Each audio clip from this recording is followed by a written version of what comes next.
Recording in progress.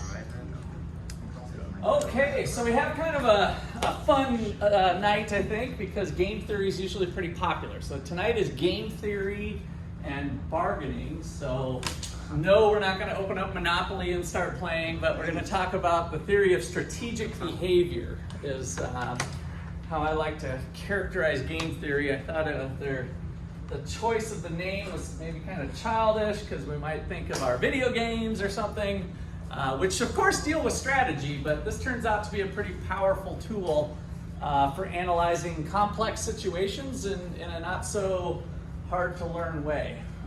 So game theory is chapter 15, and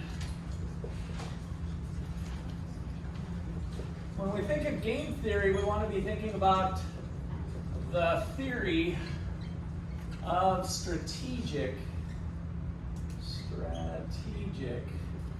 behavior. So if we go back to our spectrum of competition, one of them was oligopoly. And if you guys can look back in your notes, or if you have it off the top of your head, what were the three characteristics of oligopoly? Oligopoly.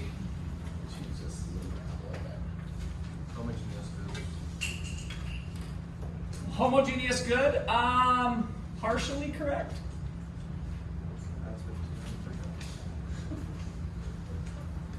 Homogeneous good. What does it mean for good to be homogeneous, first of all?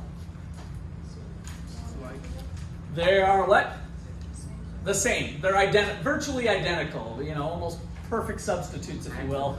So the competing firms are selling goods that are identical with each other, which we see sometimes with Amazon or other places, other retailers. You go to Target, you go to Walmart, they're selling the exact same version, same amount of ounces, same flavor or whatever. So that does happen in real life where competing firms are selling an identical product. So that's the homogeneous part. But for oligopoly, it doesn't have to be homogeneous. What's the other option? Heterogeneous or differentiated product. So slightly different versions. But the important part is that they're substitutes with each other to some degree. So now we're talking about McDonald's hamburger versus Wendy's hamburger, or fast food places in general for lunch or whatever. So there's some degree of substitutability, but the companies have the ability to differentiate their product in some way to try to appeal maybe to a certain sector or a certain niche or something else, so they can differentiate their product. So with oligopoly, we basically had any product. So homogeneous or heterogeneous differentiated product. So that's not, in other words, one of the defining characteristics of oligopoly. What's another characteristic? Few sellers. That's the big one. Well, it's probably, the other one's equally up there, but I'd say this is the one that really separates it from monopoly. So what do we mean by a few? Well, few enough that there's this interdependence of firms. One firm's behavior will actually have an impact on another. To contrast that with perfect competition, each one was a drop of water in the bucket, right? And so what Farmer Joe or Farmer Ted did nothing to the corn market, right? They were very small relative to the entire market. And so if they doubled production from 300 acres to 600 acres, it didn't matter. They were not going to have any impact on the price of corn because they were a very small player, a small competitor relative to the entire market. And so that's what we mean by a few. So with the few sellers, we have this interdependence of firms. What does that mean? One firm's choice has an impact on another's outcomes, which in a lot of times might be profits, right? But it could be in terms of sales or market share. Or we've got lots of different ways that we can define whatever their outcome or objective is. That's what we mean by this interdependence. Any questions or comments there? Okay, and what was the last characteristic with oligopoly? High barriers. What's that? High barriers. High barriers, yes. So we have barriers to entry. Give me an example of some barriers that we learned about in previous work. Regulation. Jonathan? Government. Okay, government patents, copyrights, regulations, restrictions. Somehow the government is somewhat assisting you through the rule of law with keeping competitors out, or it's making it more difficult for competitors to come into the market. So government's right up there at the top of the list of potentially creating some barriers to entry. Luke? I said regulation. Oh, you said regulations, okay. What else do we got? There's a few other ones that are distinct from government. That's the government part, or that's part of the government. The government is issuing the patent or the copyright, and then you can sue people if they copy what you do. Cost. Jonathan? Go ahead, yeah, that was good. No, that's okay. So Kayla? The cost. Cost. Cost of what?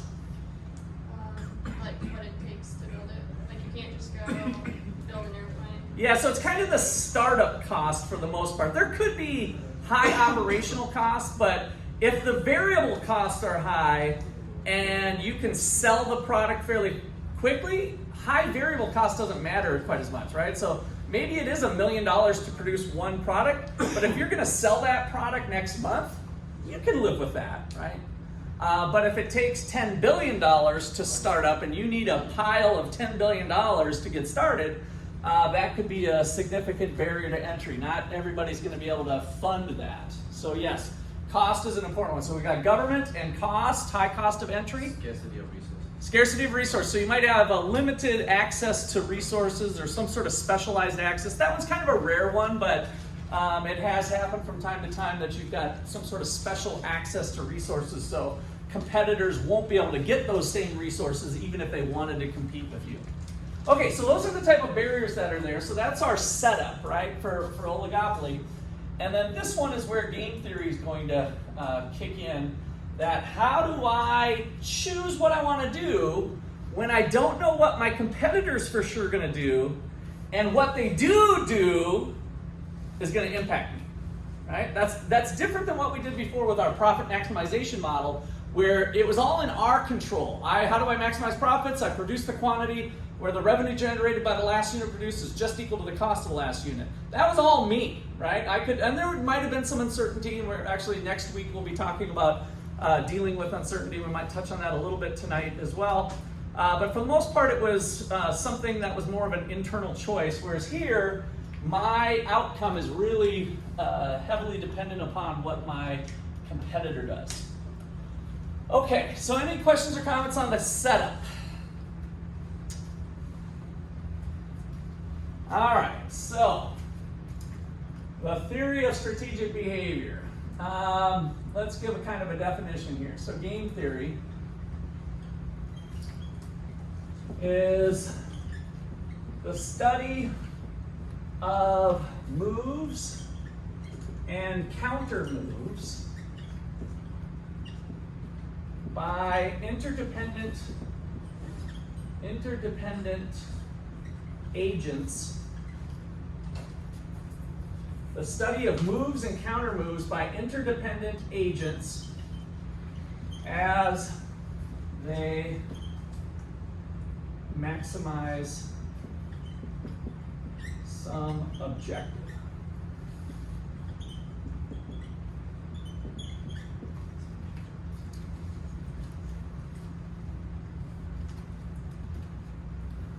Okay, so I think it's best to just jump right into an example.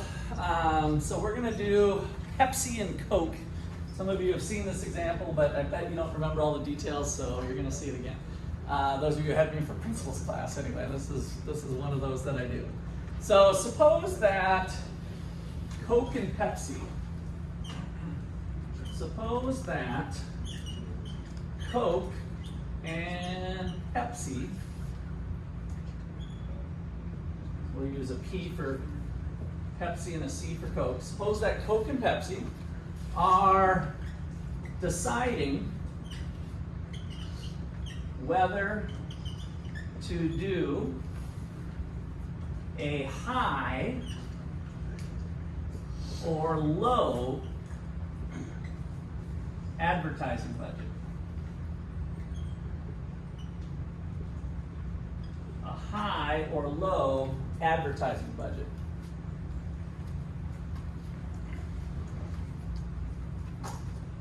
And so now we're going to capture their profits in what we call a payoff matrix. So we're going to make a 4x4 square, and we're going to put one agent to the left. Let's put Coke to the left and Pepsi up top. And you can do this, by the way, in any order. It doesn't really matter, but that's how we'll set it up today. And Coke is choosing whether to go high or low, and Pepsi's choosing the same thing, high or low.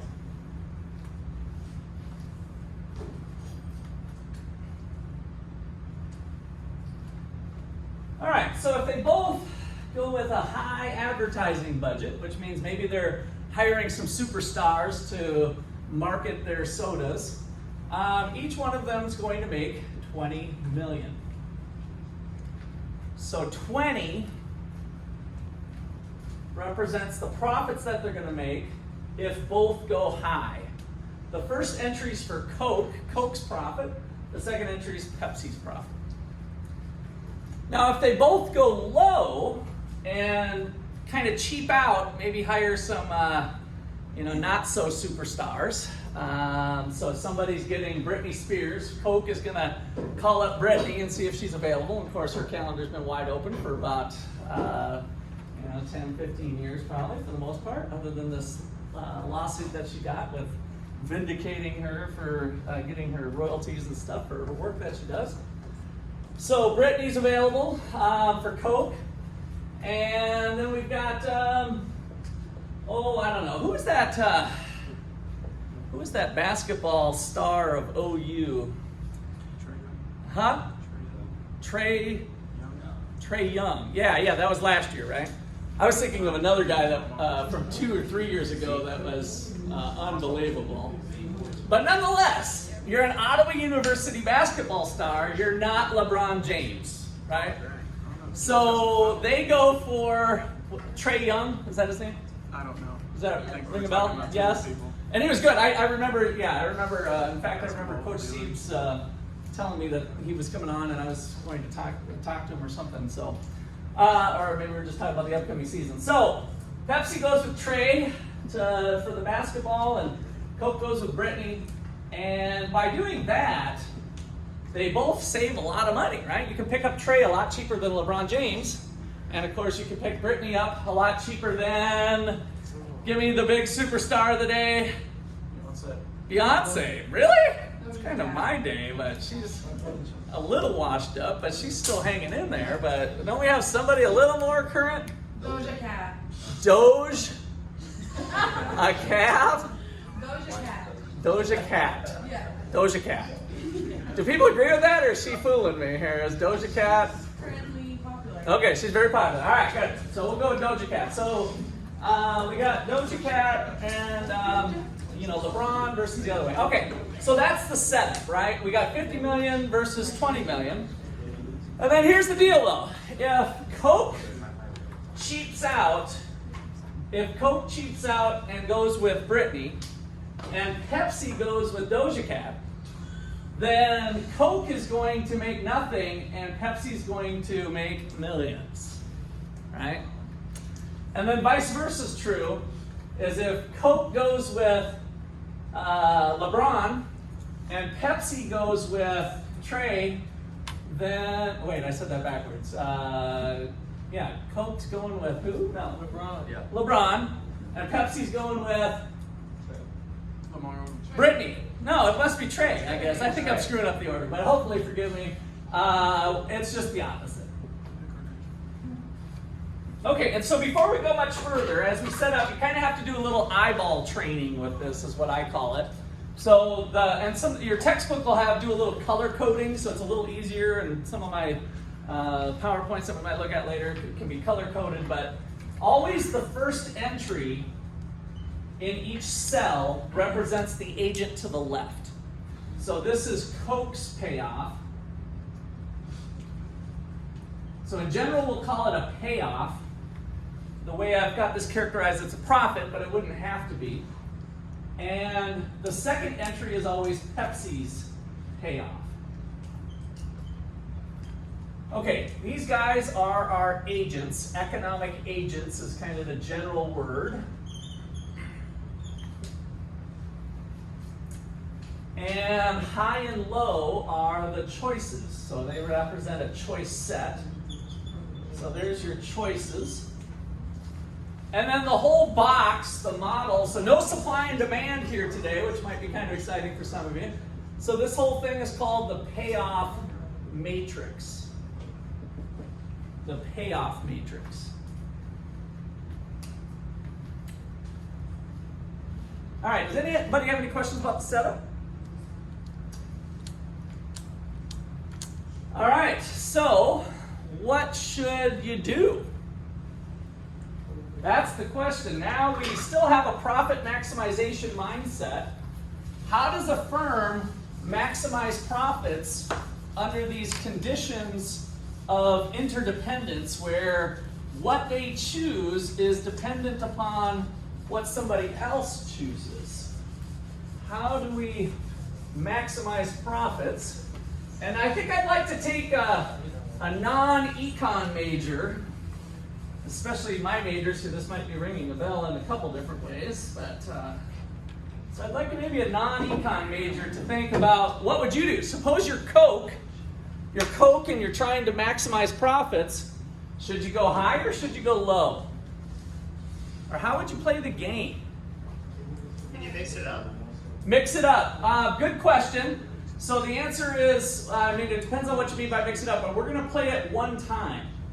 So one of the things that we need to identify early on, Caleb, was that you, by the way? Yes. Okay, just wanted to get that. So the rules of the game. So with these games, Caleb said, can we mix it up? This is going to be a one-shot game. So is the game a one-shot, meaning you're just going to play it one time? Or it is possible to play what's called a repeated game. A repeated game. So we're going to play this over and over, month after month, or year after year, or whatever the case is. If it's a repeated game, it can be a finite game or an infinite game, or there's no ending point.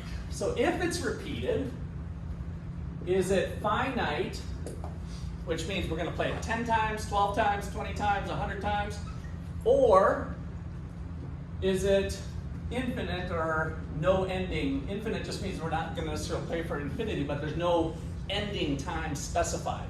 There's just an indefinite time frame.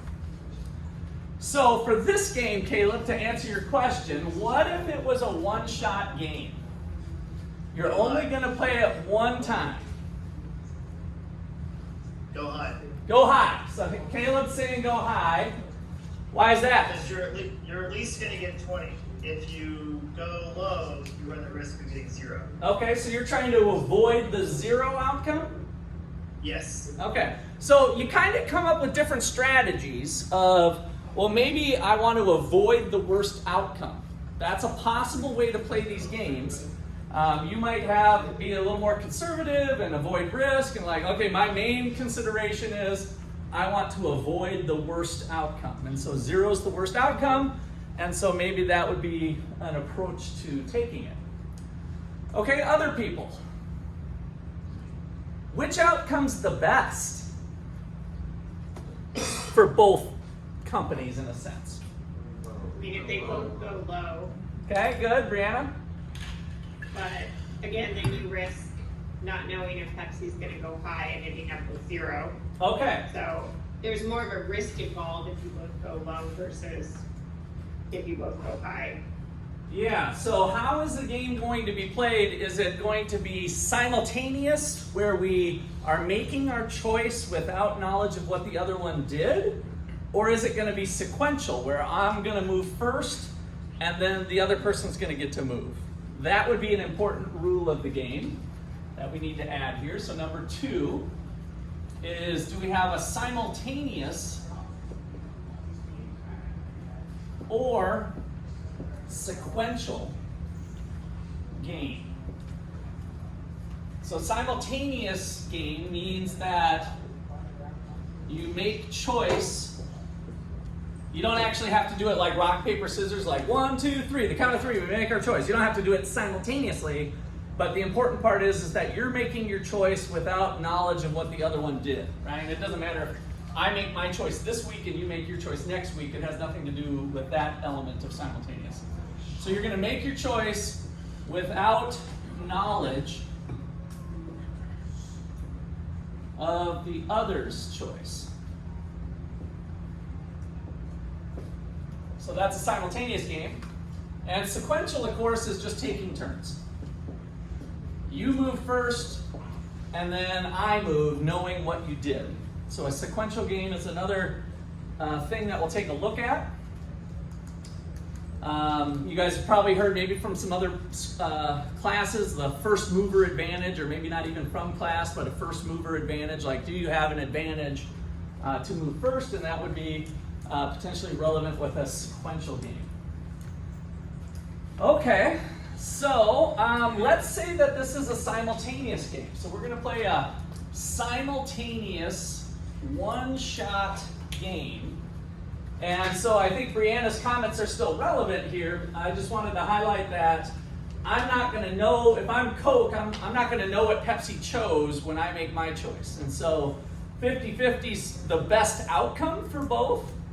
But can I trust that they're going to do that? So what do you think? Did we go for the 50-50?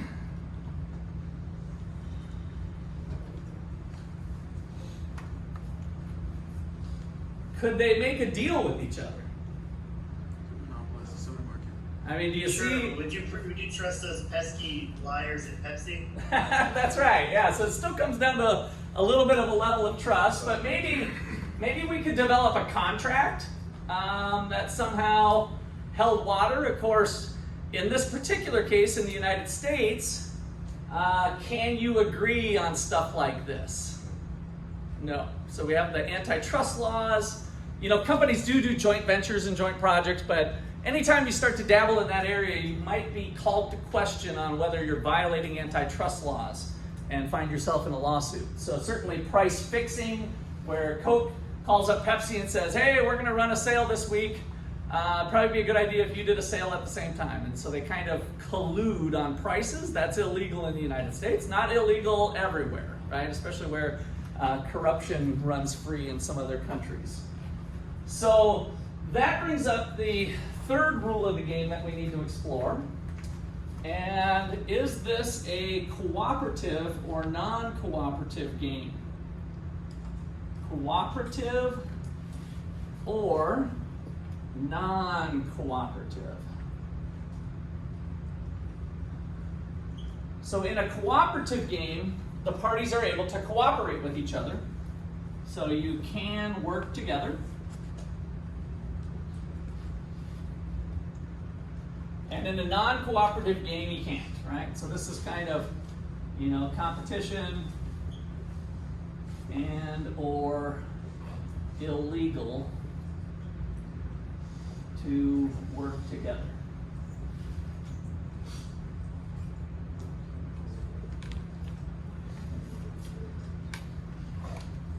For this particular game, then, let's assume that we have a non-cooperative game.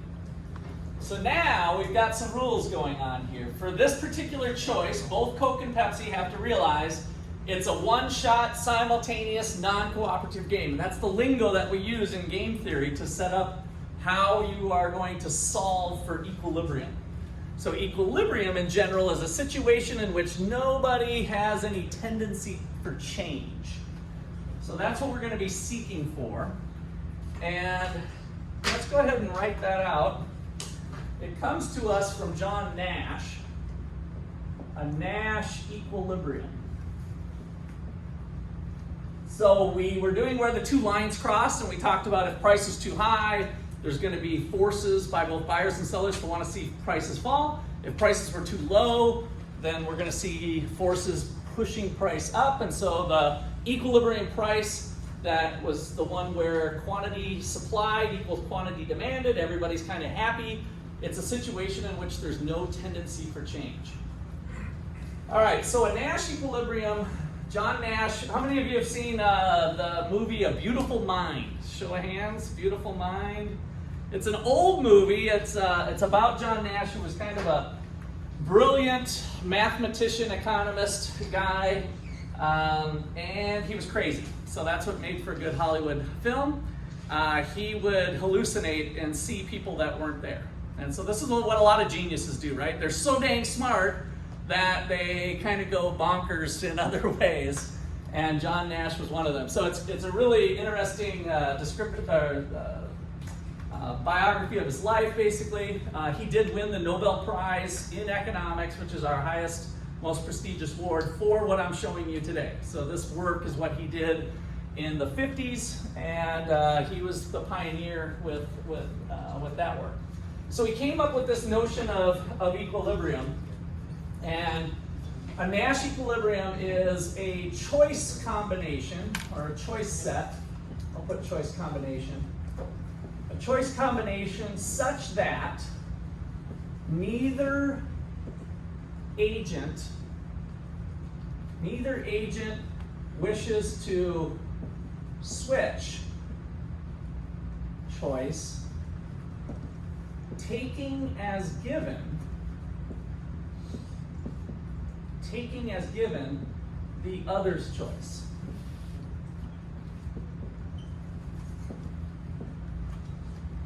So what John Nash was really going for is like, what is a situation of stability, right?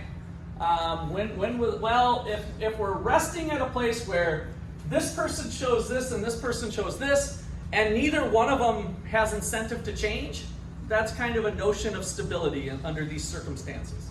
And so that's what he called the equilibrium, and then it was later named after him since he came up with it, the Nash equilibrium.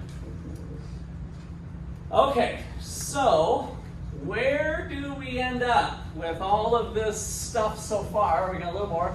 One shot, simultaneous, non-cooperative game.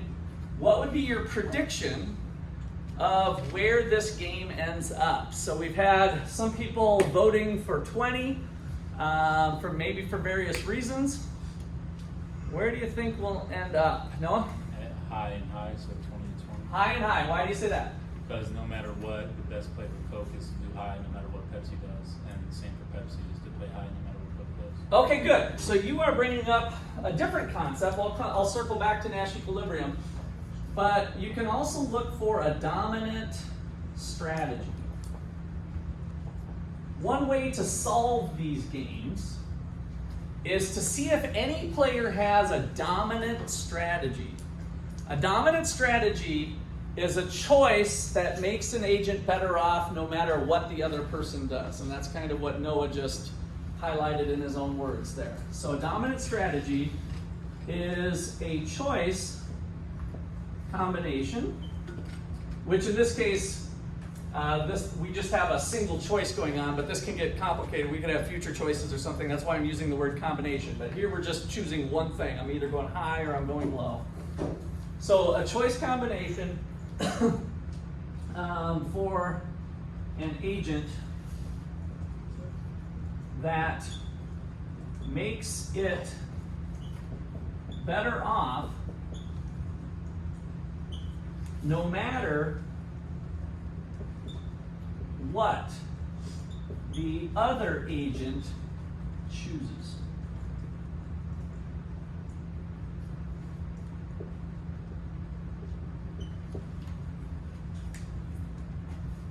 Okay, so let's kind of walk through Noah's prescription here for this. So we can start with Pepsi. So everybody puts on their Pepsi-Cola hat, and you are the CEO of Pepsi.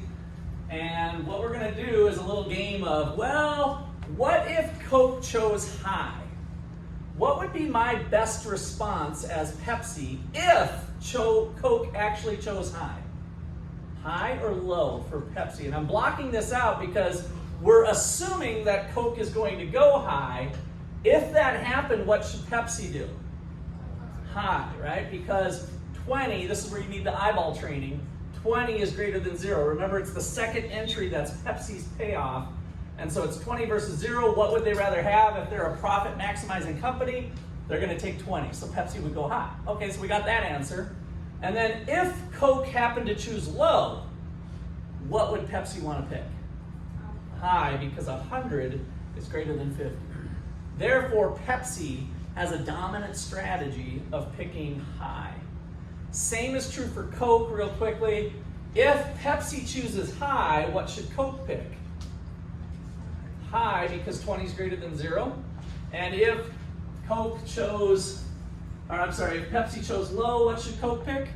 High, because 100 is greater than 50. So in this particular setup, both Coke and Pepsi have a dominant strategy of choosing high. So high would be our prediction using the dominant strategy. Now it's possible that you screwed up somehow. Maybe you were doing it too fast and you're like, oh. So it'd be good to do a double check with John Nash's equilibrium concept. So his is a little different. So what we're going to do is say, if we're at 2020, would either Coke or Pepsi want to switch, taking as given the other's choice? So how that works is, here we are on 2020. Would Coke want to switch to low, taking as given Pepsi's going high? No, because 20 is greater than 0. Would Pepsi want to switch? No, because 20 is greater than 0. Therefore, this is a Nash equilibrium. And so one of the conventions that we use is putting a little N in the upper right-hand corner to signify it as a Nash equilibrium. Okay. So now we can do that Nash concept, by the way, with any cell. So another way to go about solving is just to look for Nash equilibriums. You can kind of go into it blind in a sense. Like, oh, let's check out this one. 50-50, of course, looks pretty good for both companies, so wouldn't they want to try 50-50? Well, would Coke like to switch their answer, taking as given that Pepsi's going low? Yes. So Coke would want to switch to 100 because 100 is greater than 50, which means this is not a Nash equilibrium. Now this could be a Nash equilibrium. Would Coke want to switch? No, we just did that one. 100 is greater than 50. Would Pepsi want to switch? Yes, because 20 is greater than 0, so this is not a Nash equilibrium. So for this particular payoff matrix, there's one Nash equilibrium, and it's right here. 2020 would be our prediction. Okay, so for our problem here, we've got both the dominant strategy, which let me write that out for you, kind of the short hand. So, finding if dominant strategy. This is kind of the shorthand way I like to do it. So let's check out for one person. If Coke chooses high, Pepsi wanted to choose high. If Coke chooses low, Pepsi should still go high. Therefore, the answer's the same, and therefore there's a dominant strategy for Pepsi of high, or Pepsi. And then we can check the dominant strategy for the other person. You put the other hat on. If Pepsi chooses high, then Coke should choose high. If Pepsi chooses low, then Coke should choose high. And therefore, we have a dominant strategy of high for Coke.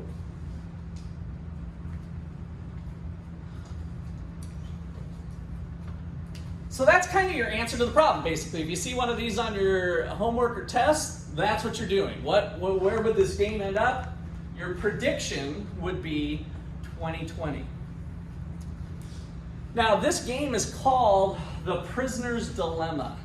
How many of you have heard that from other classes in the past? It might not have even been an economics class, but so sometimes sociology or other places will do this sort of analysis. And it's called the prisoner's dilemma because both people would like to have this payoff, but given the circumstances, they're both going to go with the lower payoff, given the circumstances. The prisoner part comes about because the original economics paper back in I believe it was the 60s, posed this as Bonnie and Clyde. Bonnie and Clyde are two thieves that just committed a crime, and the police busted them. And so what did the police normally do with the criminals, or potential criminals, the suspects, I should say, when they get busted? Whoever talks first gets a deal. Yeah, but what's the very first thing they do? Do they put them both in the back of the car? They separate them, right? So one goes in one squad car, one goes in the other, right away when they're apprehended. And so the police, as a strategy, might want to get a confession out of them. Why? Because they don't have that great of evidence. But Bonnie and Clyde don't know exactly the evidence they have, right? Even if we modernize this to today's time, were there cameras that caught them on camera? And in today's world, the answer is becoming more and more likely, yes, you're probably on camera at some point. But, how much evidence do they actually have? It turns out the police maybe don't have enough evidence to get a full conviction. So what they'd like, but they're pretty sure these guys did it, but there just seems to be some evidence lacking. So what would be the best thing to get? A confession. And so the deal that they propose after they separated Bonnie and Clyde is like, hey, Bonnie, here's the deal. We know you guys are going up the slammer, but we think if you just confess, we'll give you just a year probation instead of you're facing probably 4 years in prison, right? And maybe your probation's too less. Maybe we should do 6 months in jail or something versus 4 years if you can get big. So if you confess and Clyde doesn't, then he's going to get the 4 years and you're going to get the 6 months. But then they pose the same thing to Clyde. And so now what the police have done is set up a situation where it's in both suspects' best interests in terms of jail time to both confess. And so ultimately, they're looking for a confession by both Bonnie and Clyde, and they set up an incentive structure to rat the other person out because they want the easy time. So that is the prisoner's dilemma as it was posed, and police have used that over time, right? To give you a lighter sentence if you admit to something maybe you didn't even do. All right, questions or comments there? I'll tell one other little side story. I don't want to spend too much time on it, but I use this in the real world. Sometimes you think, oh, these economics tricks you never use. And so I was teaching at Iowa State University. I had a large lecture hall of 250 students, and it was the final exam. And my teaching assistant, I had usually 4 teaching assistants, was eagle eye and saw these two cheating off of each other. That was fairly close quarters and whatever. And so she came in and turned in her paper, and then he came in 20 minutes later. But what they didn't know is that he went and grabbed their paper and set it aside when the first person turned it in. And then when the second person turned it in, they kept it aside. So you looked at the two papers side by side, and it's virtually identical to each other, right? Totally the same answers. But do I have, was it perfectly the same paper? Not exactly, so how much evidence do I have? So I'm like, prisoner's dilemma, I gotta try to induce a confession. So I waited, the test was on a Wednesday, being the nice guy I am, I waited till Friday after final exams were done, Friday afternoon. And I called up the guy and said, hey, looked like there's some cheating going on and I appreciate a confession, and so if you confess, you'll just get an F on this test, which probably won't kill your grade overall.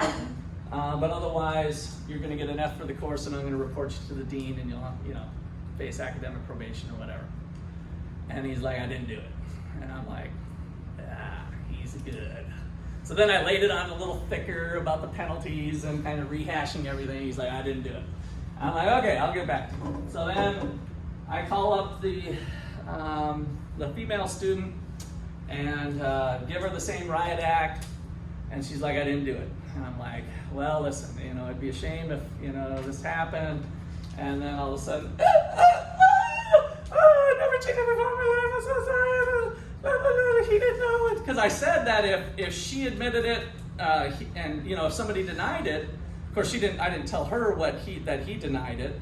And so I didn't know if they were boyfriend, girlfriend, or friends, or complete strangers, right? It turned out, I believe the two, between the confession and the other guy, that they didn't know each other, so they weren't colluding. It wasn't a cooperative game, right, where they were working together for the test. And she was copying off his paper. And so, but the problem was, he denied it, and so it was this 100-0. So he got reported to the dean, and an F for the course, even though he was innocent. And she got the light sentence and got the grade for the class. So you got that you have to deal with in the real world. So, it's always questionable whether justice is served under every set of circumstances. I wonder what he's doing today after he got. How do you feel about that? What's that? How do you feel about that? Well, I feel good. I just did, I kind of laid everything out. After finding out he's innocent. It worked. It worked. I got the confession I was looking for, and then you got to pay the consequences if that's what he set up. All right, so I'll let you off the hook. I'm not that evil. I did let him. He kept his full grade, in fact. But so the point with all this game theory is that sometimes you can use this setup to get the answer you want, and then you make your discretionary call on whether you hold to the penalties the way it was set up or not. So that was one spot where I got to put the prisoner's dilemma into real world action. Okay, any other questions or comments? That's tough. All right. So what if we change this game and we make it a repeated game? So the only thing I'm going to change on you is that we're going to play it 100 times. So it's a finite repeated game instead of this one-shot deal. Would you play it differently, knowing that we're going to play it 100 times? So now all of a sudden these payoffs, any one payoff becomes relatively small to the aggregate payoffs of playing it 100 times. How many of you would be tempted to play low? I mean, that seems like a possibility, like, hey, I'm only going to lose, a little bit over time. Let me see if I can signal to this person that we should play low. And then we could both be playing low for the next, 90 times, and we're both going to be made, this is more than double that payoff. I mean, that'd be a significant amount up. Well, it turns out that that's not the equilibrium for the game. In terms of if we play it all out, but this is where we do experiments, because sometimes real human beings don't act the way economists predict they would act. But the logic in terms of applying Nash equilibrium and stuff is that what happens when we get to the 100th term? So we've been playing low, low, low, 50, 50, 50, we're both making a ton of money, and then Pepsi starts thinking, I know what I'm gonna do. On the 100th try, I'm gonna go freaking high, right? And then Pepsi starts thinking, oh, I know what Coke's gonna do. On the 100th time, they're gonna do that, so on the 99th time, I'm gonna be one step ahead. And then Pepsi starts thinking, oh, wait a second, I bet he's thinking that I'm thinking that I'm gonna go with the 99, so I'm gonna go with the 97, 96, 95, and so that logic unravels itself all the way back to high is still the optimal way to play.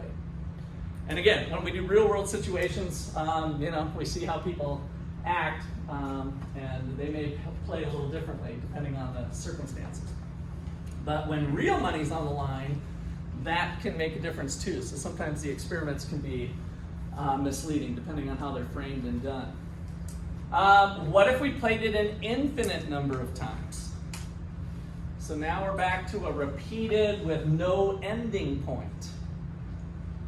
Would you potentially do a little test the waters then?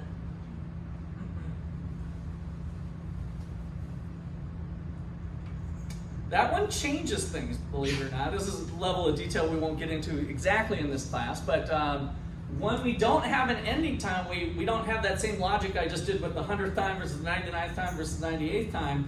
Now we're not sure, and so now it's more of a discounted present value type approach to solving whether that would be worth it or not to play high or low.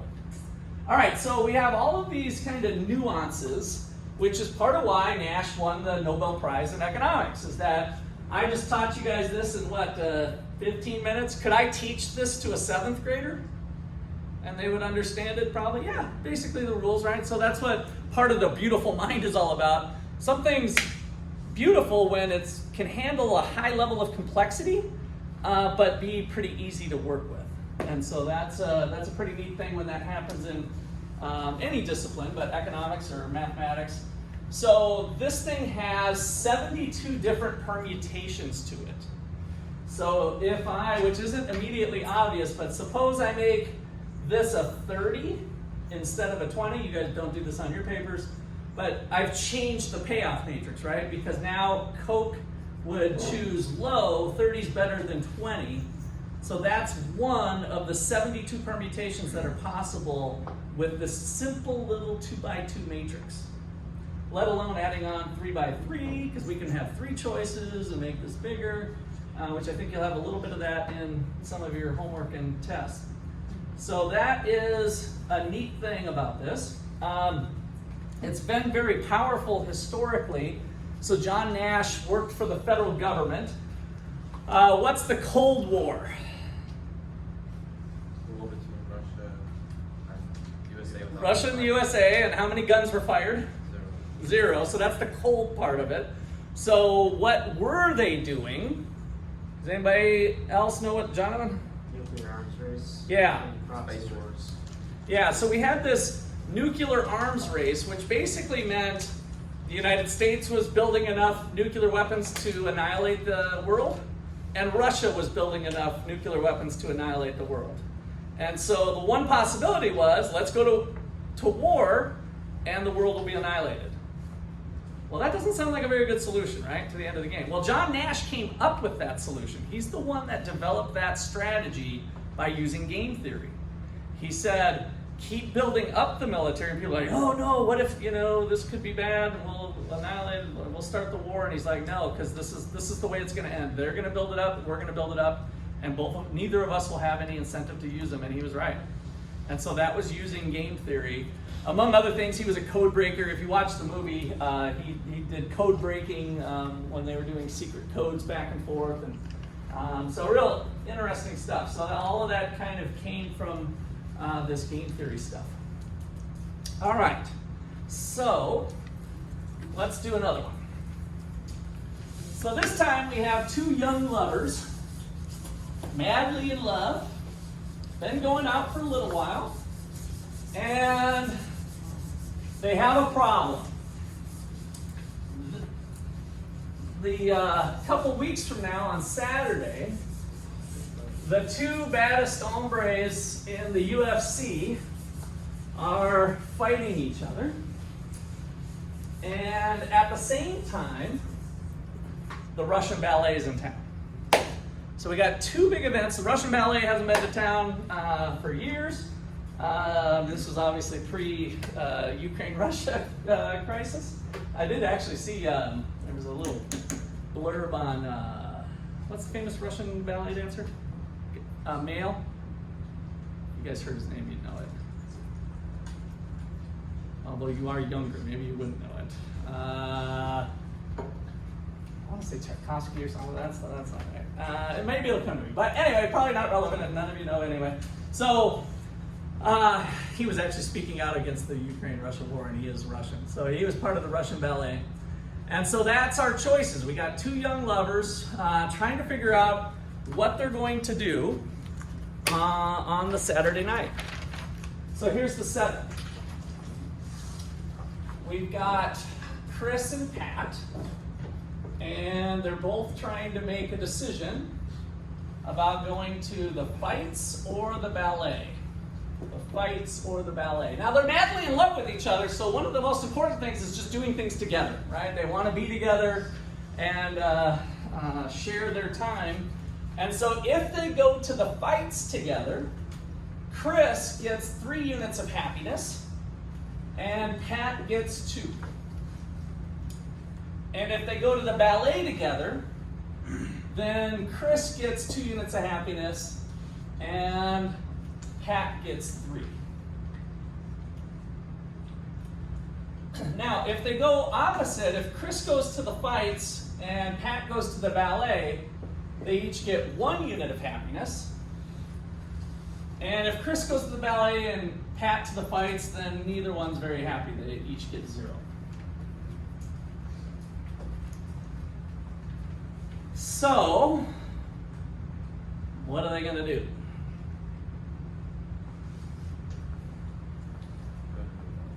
Fight and ballet. Go to the what? Ballet? Fight and ballet. Go to ballet. 1-1. The 1 and 1?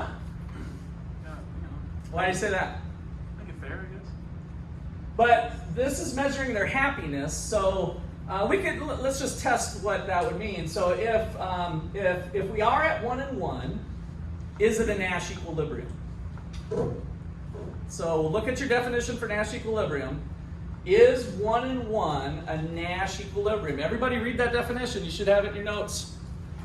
What is the Nash equilibrium? Noah, apparently you're doing it by memory. What do you got? Nash equilibrium. So they wouldn't change their answer based on what the other person chose? Taking as given, Taking as given what what the other chose. Okay. So would Chris like to change? They would both change. They would both change. So this is not a Nash equilibrium because 2 is greater than 1, and then also 2 is greater than 1 this way. So we know that this isn't a Nash equilibrium. So let's continue on with that. Is this a Nash equilibrium? Would Pat like to change? No. Would Chris like to change? No. So we got a Nash equilibrium. Is there any others? Yes. So that's what's a little different here. We can have multiple Nash equilibriums. So now down here, so a little secret for game theory is that if there are multiple Nash equilibrium, they're always going to be on the diagonal because of the way we do the logic. So now you can kind of come on the diagonal to here. Would Chris like to switch? No. Would Pat like to switch? No. So we have 2 Nash equilibrium. So where are we going? The fights or the ballet? Ballet. Happy wife. Happy wife, happy life. Oh, I didn't mention this is actually 2 guys. I didn't expect such a sexist comment coming from your generation where you would be thinking about the tradition of that. So I'm picking on JC. He's actually heard that one before maybe. But so yes, that's why I picked androgynous names here, Pat and Chris, so that we don't have the gender bias that sometimes enters in. I would never think Then of go to the fights. Then go to the fights. Why? See the roar. So let's go back to our rules of the game. Cooperative or non-cooperative game? Cooperative, right? Just the setup. We have a young couple madly in love with each other. So they're going to work together to get to the best solution. So we have a cooperative and then simultaneous or sequential game. Technically it's simultaneous because they're both not, somebody's not getting to make their choice first and then the next one doing it. So they're both going to make this decision kind of jointly. They are working together though, so that's why it's a little bit different, like, you know. But technically they're just going to make the thing together. One shot or repeated game? One shot. So that's why I staged it as UFC, special event, Russian ballet, never been to town before, never will again. So, in other words, I'm not going to allow this to be, well, we'll do the ballet tonight and the fights tomorrow or whatever. We can alternate or something. That's not going to be one of the solutions. Where are we going? Fights or ballet? Ballet. Who said ballet back here? Jonathan, why? Because if Chris. This is Chris over here to the left, yeah? You're saying ballet, so that would be here. Now Chris would be getting a 2 and Pat would be getting a 3. No, I mean, sorry, fights, because, wait, I lost my logic. It has something to do with they lose more if going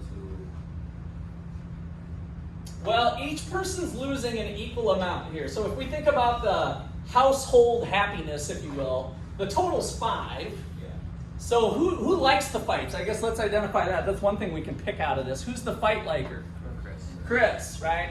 And Pat's the ballet liker because of the sway, and we know from this, right? So this means they're both going to things they don't like. It that's not their first choice.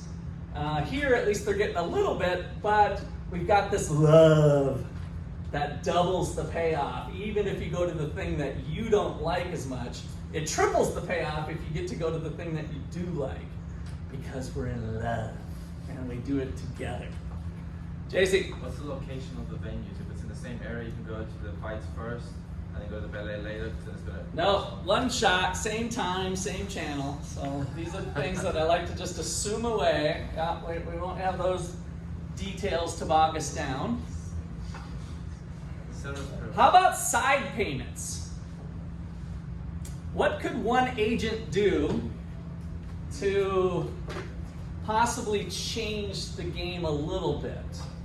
We could. What do you think a side payment might be for a couple like this? Yes? One could say if we go to the fights, Chris said we go to the fights, I'll buy us dinner afterwards. Dinner afterwards, okay? So there might be some dinner. Maybe they have a shared checking account, but yeah, so some sort of benefit. Maybe it's a sexual favor, one way or the other. Right? So if we go this way, well then, honey, guess what you're gonna get tonight? Right? So it might not be a monetary payment, it could be a service of some sort. I can see you all just thinking about the potential services that might go on.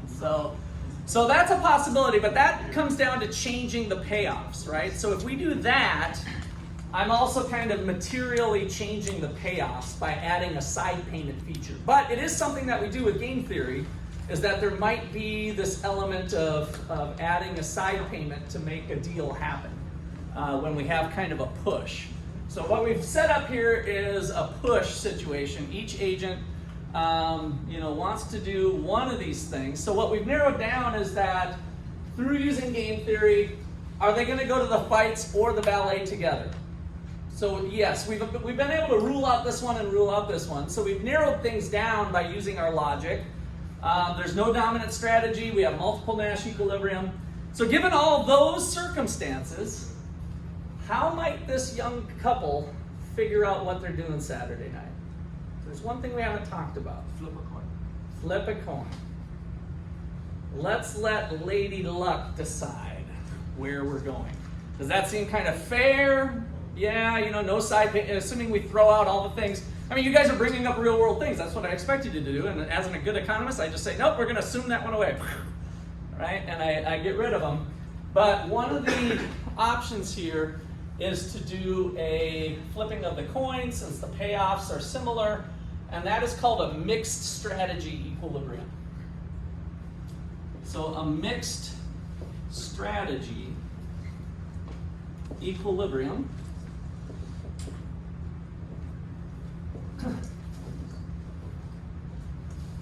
this is an equilibrium that brings in a randomization device, like a coin, a randomization device, I'll put parentheses a coin, to determine the outcome. So for this particular game, we have two Nash equilibrium and one mixed strategy equilibrium. And so the mixed strategy equilibrium is flip a coin with 50-50 odds. And now that comes about with the payoffs being equal to each other. That would be the fair way to do it. All right, questions or comments on that one? All right. How many of you played the game of chicken when you were a kid, maybe, or maybe you played it as an adult? The game of chicken. So it would look something like you and your sibling or your friend or your cousin are going to take your bicycles and You're going to be about, a good 100 feet at least apart, and you're going to start pedaling your bikes as fast as you can right at each other. And then, how do you win the game? Last person to pull away. Last person to pull away. So whoever pulls away first is the chicken, and the other person's the winner. So it's kind of a game that you can do it. There's a lot of varieties of it. Have any of you played that game or something similar? You might have ran into each other, or you can do it with, if you watch some movies, especially some old movies, they do it with cars. Now, Jordan, you have had a smile on your face the whole time, so cough it up. What are you smiling about? Yeah, I used to play with my cousins all the time, except we just ran into each other. You ran at each other, okay. And did you end up having any injuries? Oh, absolutely. Okay, what kind of injuries? You gotta, look, I've had students tell me about broken arms, but I definitely had a concussion at one point. really? See, you guys are going right for it then. Okay, running top speed at each other, same thing. So that is the game of chicken. Anybody else? That's why I always like to hear the story, real world stories. I've had broken arms and a tooth knocked out, so certainly black eyes and scuffs. So that's kind of the nature of this game. So let's analyze the game of chicken. So the game of chicken under game theory. So we go back to our setup, and so Jordan, we'll put you off to the right. Give me the name of one of your cousins you would have played this with. Zach. Zach. All right, so we got Zach and Jordan playing chicken, and so you have the option of swerve and don't swerve. So don't swerve and swerve. And Zach can do the same thing. Don't swerve and swerve.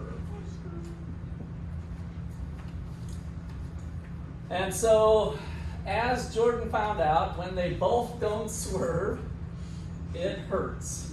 And so you get a negative 100 worth of utility, possibly some stitches or medical care, or at least a couple Band-Aids. Now, what your objective is hopefully Zach would swerve and Jordan would not. And so if that's the case, Jordan gets 30 units of happiness and Zach is the loser with 10. And then vice versa, if Jordan was our swerver, Zach's the winner. And then finally, if they both swerve, they're both chickens, so there's a little bit of, I'm not so proud of myself, but they don't have damages to their bodies that require medical services, so -1. Okay, so here's the setup for the game of chicken. And let's, for starters, just for practice, is there a dominant strategy? Is there a dominant strategy? So you guys, let me give you a minute to look around, look at your papers. And is there a dominant strategy? I'll just give you a minute to really think about that on your own. Maybe you can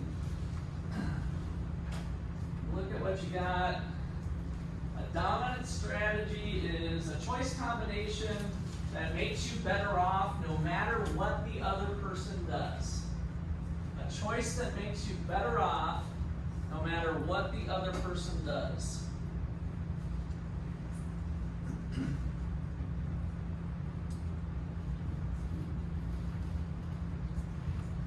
So on Zoom, why don't you guys go to the chat box and just let me know with a yes or a no. Chat box, yes or no, is there a dominant strategy? And if it's yes, then just tell me who's got it, Zach or Jordan.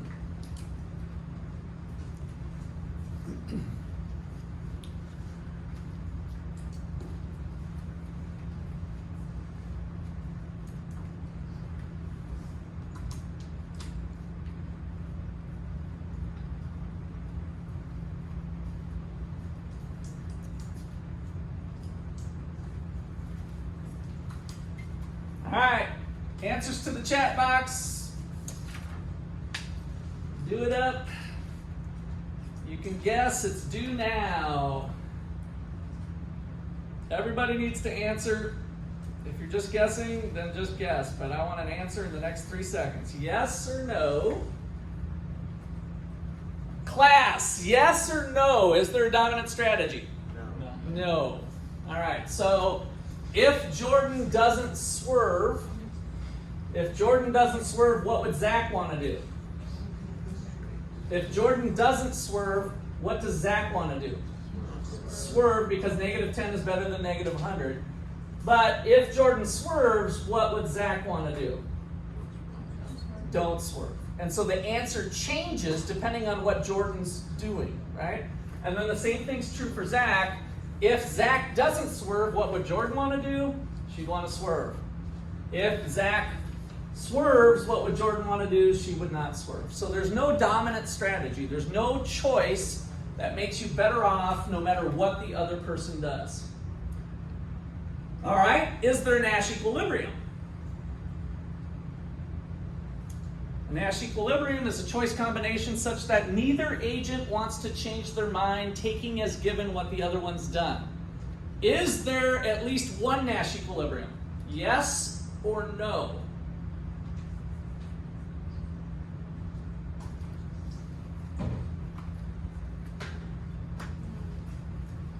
I heard one brave soul. Who was that? I think yes. You think yes? So is there a Nash equilibrium, yes or no? I heard a no, I heard a yes.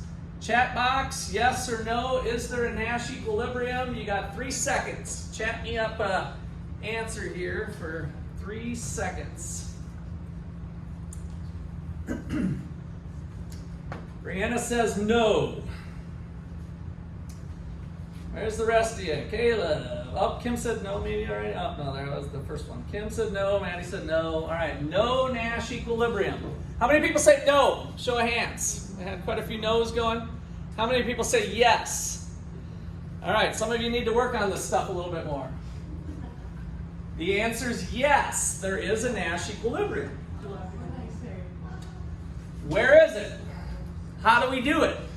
The Nash equilibrium is pretty easy. You go to any solution, it doesn't matter. Let's take the worst one. Maybe we should let's take this one. They're both negative. Would Jordan want to switch? Yes, 30 is bigger than -1, so Jordan would want to switch. So that's not a Nash equilibrium. Once you find one person that wants to switch, you don't even have to test the other. Because the Nash equilibrium says neither agent wants to switch, taking as given what the other one's doing. So now we go to this one because we know Jordan wouldn't want to switch, but would Zach want to switch? No. So neither agent wants to switch, taking as given what the other one's doing. If there are multiple Nash, where are they?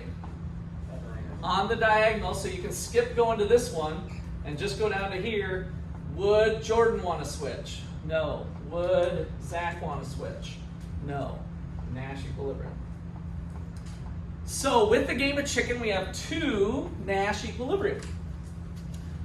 What are you going to do? Swerve or don't swerve? I think we already know Jordan's answer. That's a big no. Did either person ever swerve? Did you guys play? Was it a repeated game? I don't really remember. Okay, you're probably, how old do you think you were?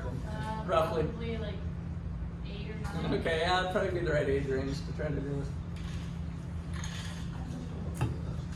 Okay, so we've got the 2 again, similar to what we had here. Cooperative or non-cooperative game? Non-cooperative, so we're going to throw out that as a solution. Each one's got their pride. So what would be a way to approach this game? What would you do? In fact, let me go back to Jordan a little bit. Just curious, I know you don't remember it much, so no big deal if you don't even have an answer, but what was the environment before you did it? Like, were you talking to each other? Was there any smack talk, or? Yeah, Zach did a lot of smack talk. Okay. Just kind of standing there. Okay. And so you're standing there and you're like, but you obviously weren't going to cave into him, right? And so let me dream up a strategy for Jordan. So Zach was more of the smack talker, but he would push you to a point where you're like getting really ticked off, right? And so imagine if you came up to it, and so I'm going to be Jordan here for a second, and Noah's going to be Zach. Zach, let's do it right now. You know you pissed me off. You pushed me over the edge. I'm going to not swerve. I'm doing it. Let's go right now. What do you think? Would that possibly impact Zach's behavior with kind of flipping the trigger or doing a good enough acting job? Thank you very much. That you have lost your stuff and that you're going to do it. Now, if Jordan was good at convincing Zach that she's flipped her lid, she's going to really do it, how does that change the nature of the game? What is Zach thinking now that Jordan has flipped out and she is crazy? She is not going to swerve. What should Zach do? Swerve. So what you can do, another tactic, is to bring up talk and try to change it into a sequential game, essentially, where Jordan has made the choice first. So imagine if instead of it being a simultaneous game, we try to change it to a sequential game by committing yourself to one choice, by flipping out in this case, right? And so if Jordan can convincingly put on a show that she's not going to swerve, then it's in Zach's best interest to swerve, and Jordan gets the 30 and Zach loses. Okay, so what I want to do with that is to show the extensive form, or game tree form. So extensive or game tree, I think your book actually just calls it the tree maybe, but the game tree form. This is usually used for sequential games. And so the setup has the same data that we were using before, but it looks completely different. So we have what we call decision nodes. And at each level of the game, a different person is deciding. So in this case, we've got Jordan making a choice of don't swerve or swerve. And then we come down to Zach's choices at his decision nodes.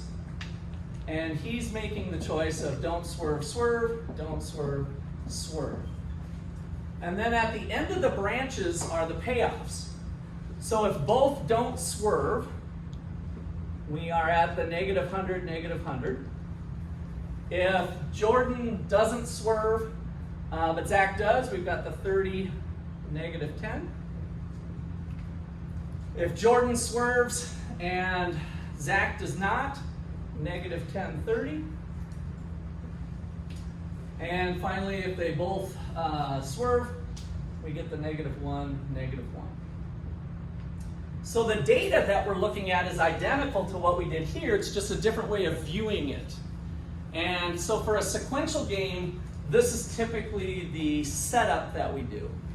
And so here again, the strategy, since there are multiple Nash equilibrium, is if Jordan can make a convincing case that she is for sure going to not swerve, then we have Zach thinking about the choices under those setup. And so before we had the 2 Nash equilibrium here in the middle, but now that Jordan has made this credible flipping out commitment that she is not going to swerve, then that really takes these payoffs off the table. And so now Zach's choice is really, am I going to want a -10 or a -100? I'd rather have the 10. And so that turns it into a sequential game. And so we look at the end results at the beginning and then work our way backwards is how we solve sequential games. Okay, questions or comments there? let me write that out a little bit.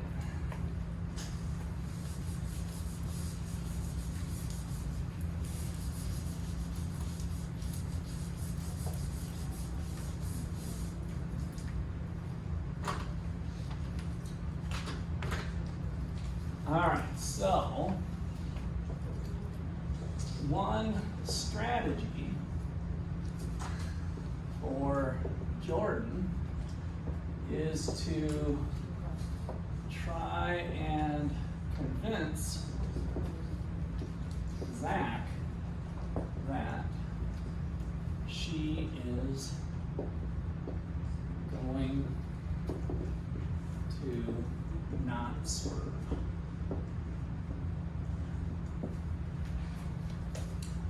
And ultimately what she's doing from a game theory standpoint is to try to change it into a sequential game. If convincing, it becomes a sequential game,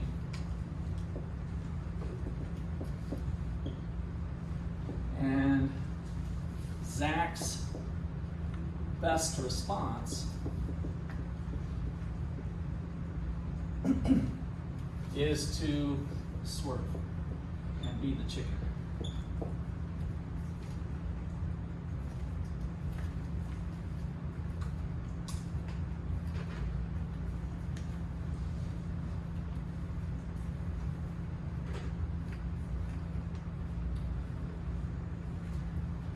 So with these types of things, we get into uncredible and credible threats. And one is one that is in your best interest, one is not. It's kind of related to this. So we can talk about cheap talk. Cheap talk is a uncredible threat because the payoffs don't change.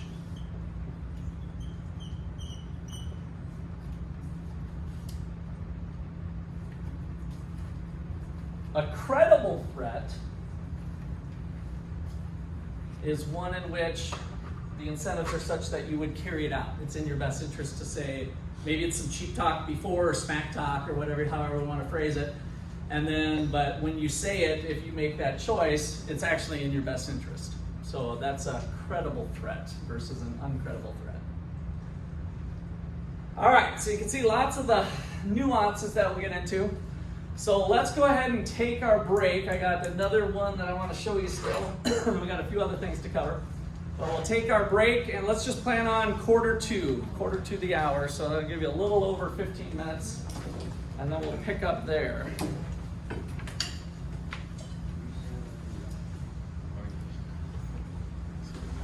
All right. So Kim, let me do the share for you.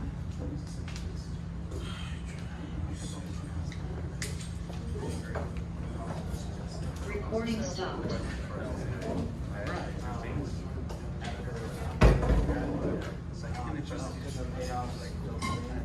So there are 6 questions total, and I can try to shrink it up to see if you can see all of them with that. I don't know if that gets too small. Oh, that might work. No, that's an issue. That's. Let me see if I can do it now. Don't like that low because I don't want you to have that information.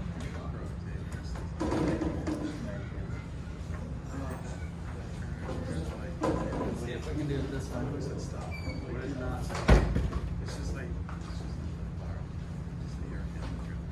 There, that actually works. It's a little bit off, but yeah, that's all the questions right there. Perfect. My computer died, so I'm using a replacement, so it's a little slow. So Okay. I'm gonna try and flip over to email and then back. So Okay, no worries.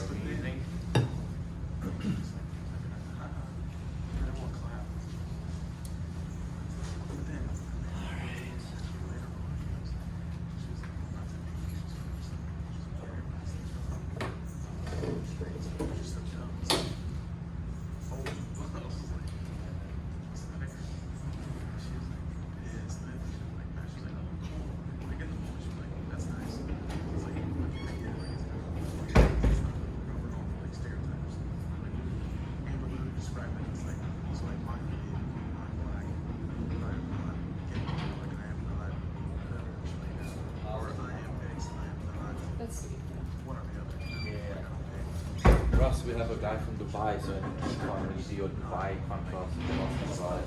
Oh, yeah. He's a business admin major, so he'll be Is it? And is he a freshman or a junior? Yeah. Correct. And you know, it's so really hard about that to me. Yeah, Merle said today that You're there's. trying to take. Yeah, but there's 7 from new countries that have never been here. I bet Dubai is one of them. Probably. And but yeah, I think he said. Especially Glam, you know. I thought he said 37 You know, but they're new ones, but not just new students, but maybe it's. Soccer, I am. 5. Or is it 37 overall population. internationals? So there's a few tennis. Obviously, 1 year old. When you ask him, Wherever you want, sweetheart. how's Dubai? It's like, it's boring. They're like, what do you do for fun? Oh, we look now, we born too. Oh, We could drive our Lamborghini. yeah, I got my friends jogging up and throw, and I said it so casually. He's a good kid. But I asked him about the disparity So between he the seems place. pretty humble. Very, yeah. But he said that disparity is very noticeable. Yeah, yeah, I'm sure.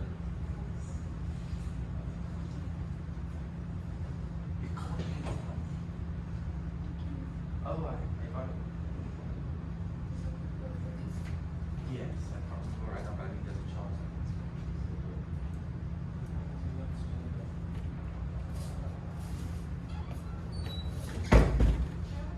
Yeah.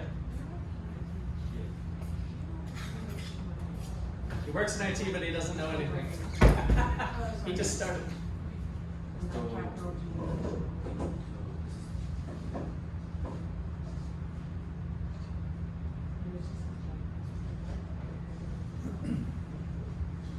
I need to know what's in it. Yeah. Go Ottawa. Oh, wow.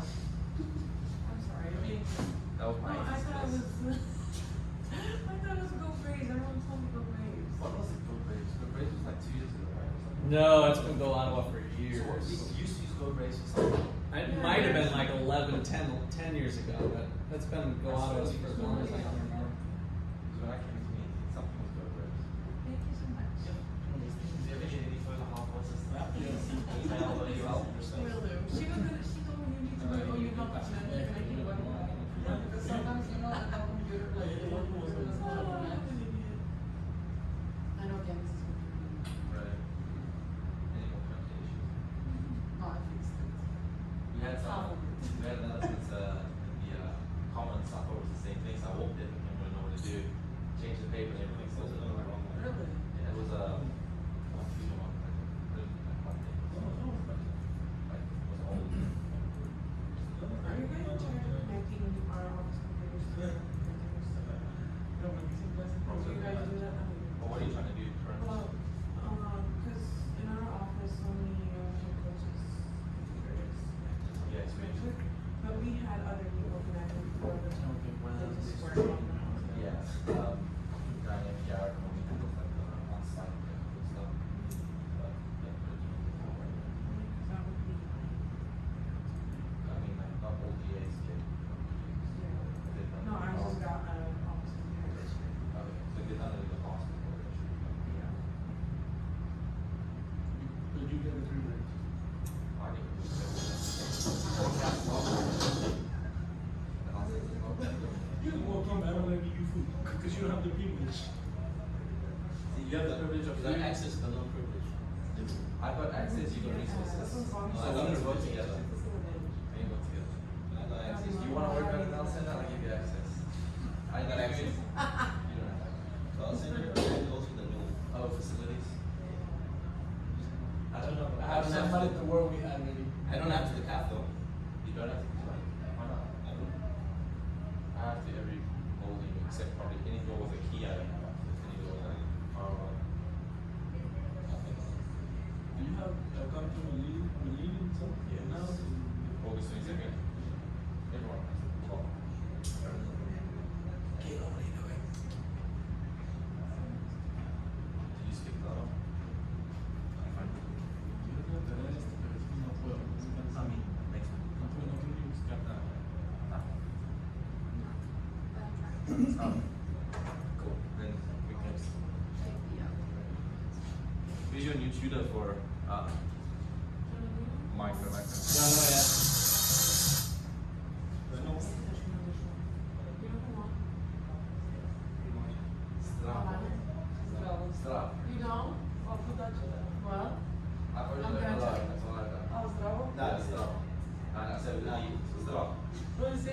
because Your accent is really good. because of Slova, Uh-huh. his voice is so deep, and so is the Zara.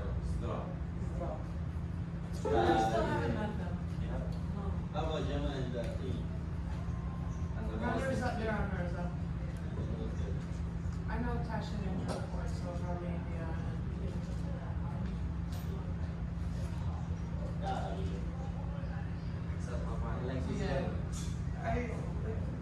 Naturally, that's where none of it. It's funny, huh? So you've never had that possible something you didn't school? I just got this. Oh.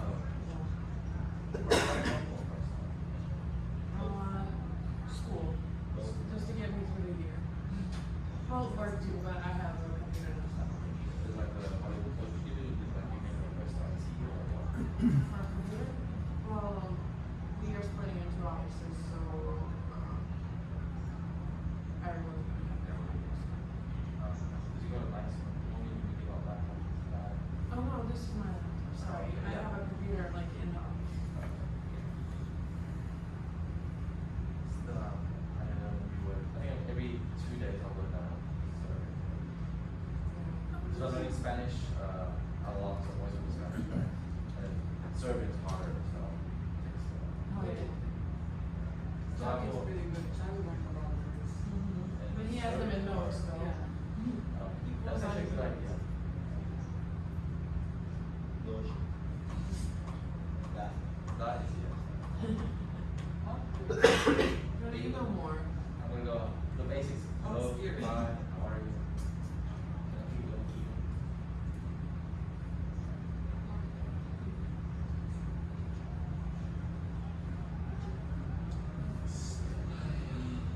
Not discussion, but did you get it?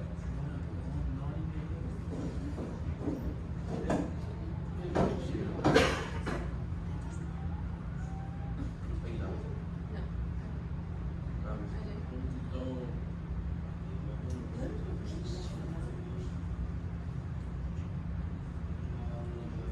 Thank you so much.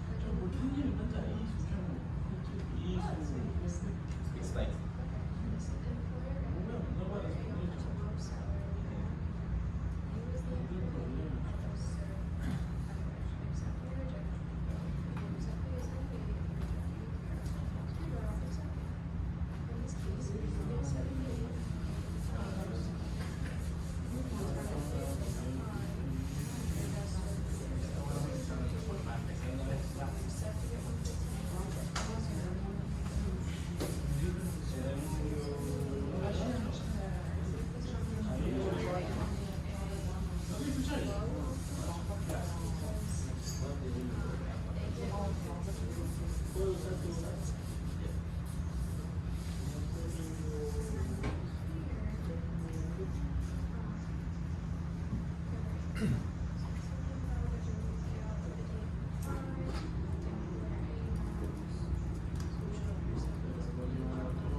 David Dow is my favorite.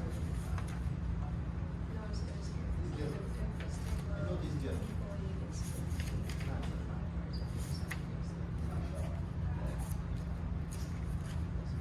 So it's still low. That's the concept.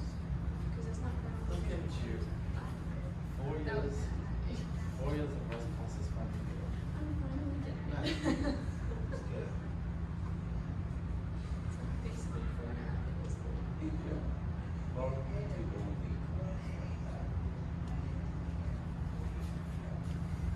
That meme, dude. So I remember the game, what do you mean? That's one of the cards. Yeah. Good discussion. You know, today is the first day I've ever been in my apartment for a 30-minute nap. Well, second time since Thursday I've had a 30-minute break.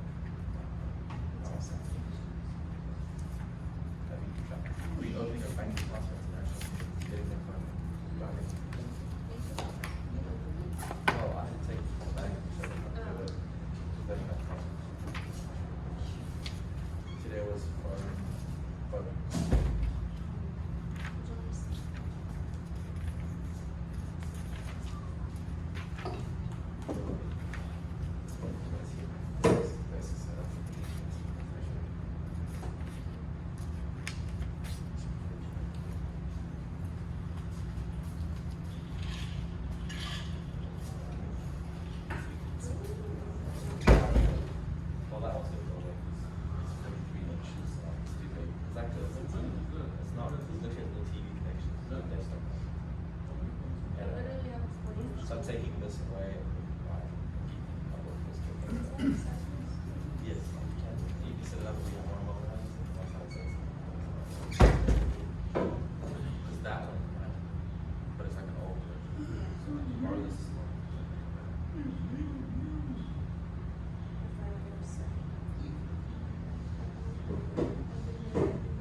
I'd have like 4 quarters or something. I can. That would stress me. I find it, you know, so you can't have anybody working like this.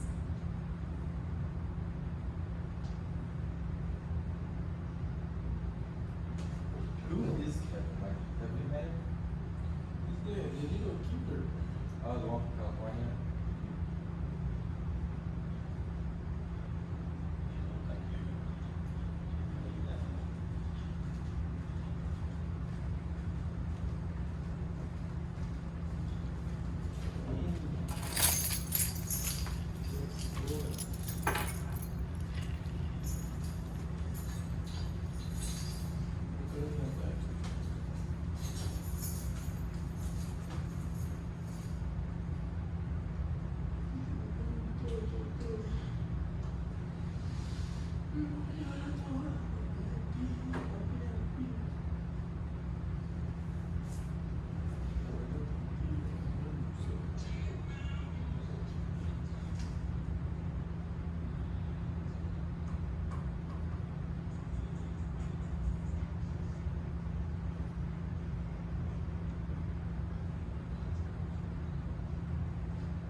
What?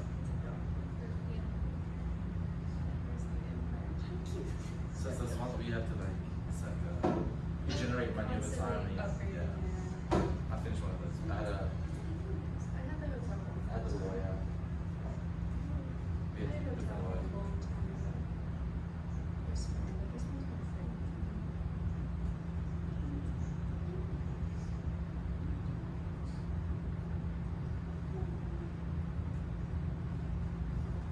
I haven't checked my food in my freezer.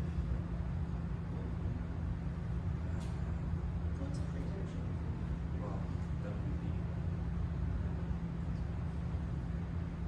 This is the boss.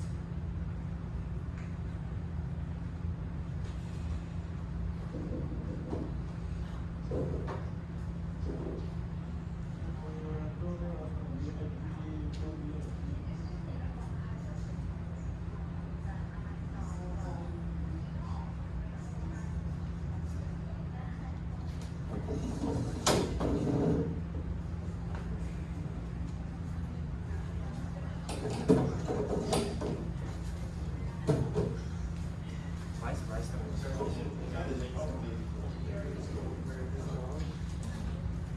I think this is good. Do you think he's good?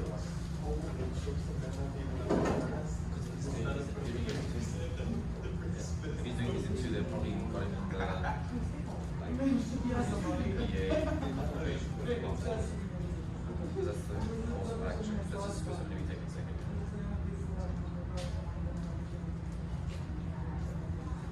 I don't know how it happened. Me neither.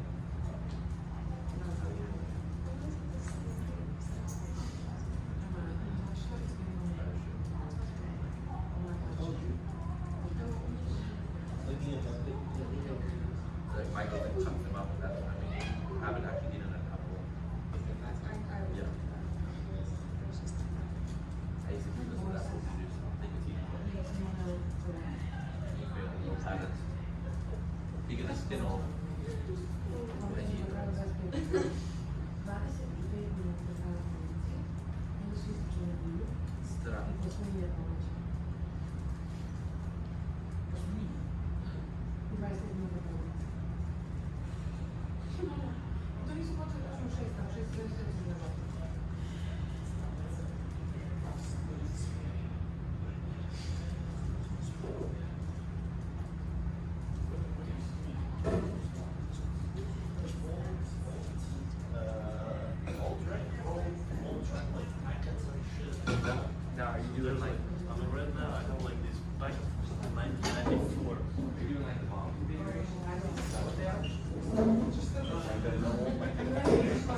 You know,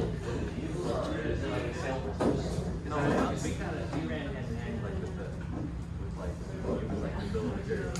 It's kind of what you like. Yeah, it's kind of bill of materials. So it's like, so the bill of materials, you have to package, you know, everything that's in each truck. You know, then there's like the line checks, you know, all the checks that they do, and then there's like line set tickets and like torque stuff and engine parameters and all that. At the beginning, I started scanning some stuff that was little minor stuff, but I think I remember seeing some stuff like that.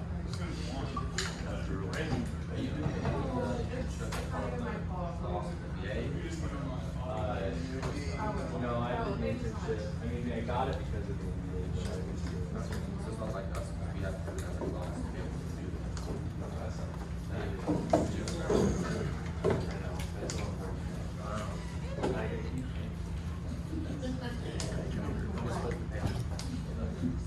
Okay, I think I hurt my voice yelling at Noah. There's Zach.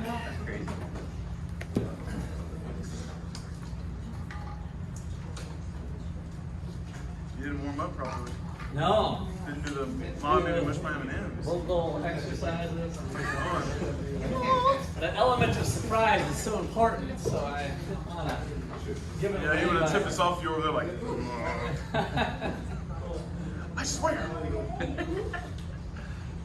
You guys were in the hallway like working it out. All right, I'm gonna yell at this time. All right, so we're gonna get started here. I got a couple videos queued up. You guys on Zoom, I did the same thing I did last time and sent them to you if you're having trouble seeing the screen. So this first one is a clip from A Beautiful Mind, the movie, and it's John Nash and his graduate student buddies at the bar drinking beer. And supposedly, I think this is maybe true, but maybe it was made for Hollywood, but this is where he came up with his idea of what we just did with Nash equilibrium and a cooperative solution versus maybe a competitive solution. So part of the history of economics was it was all about competition. And so he gets this idea, you'll see in the scene, that maybe cooperation leads to a better outcome in some cases. All right, so there we go. Tee it up.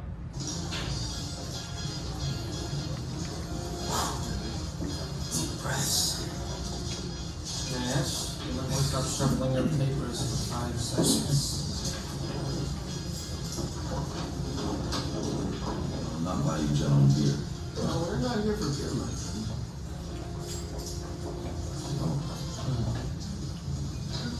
Anyone else feels just moving in slow motion? Does she want a large wedding cake? She'll say swords, gentlemen. Pistols at dawn. Have you remembered nothing? Recall the lessons of Adam Smith, father of modern economics. In competition, individual ambition serves the common good. Exactly. Every man for himself, gentlemen. And those who strike out are stuck with their friends. I'm not going to strike out. You can lead a blonde to water, you can't even try. I don't think he's like Alright, let me move. She's looking over there. She's looking at Nash. God. Alright, he may have the upper hand now, but wait until he opens his mouth. Let's go. The history books.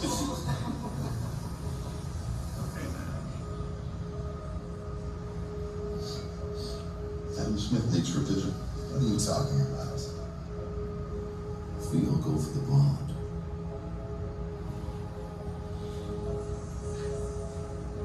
We block each other. Not a single one of us is going to get her. So then we go for her friends. But they will all give us the cold shoulder because nobody likes to be second choice. But what if no one goes for the blonde? We don't get in each other's way. And we don't in some of the other girls. That's the only way we win.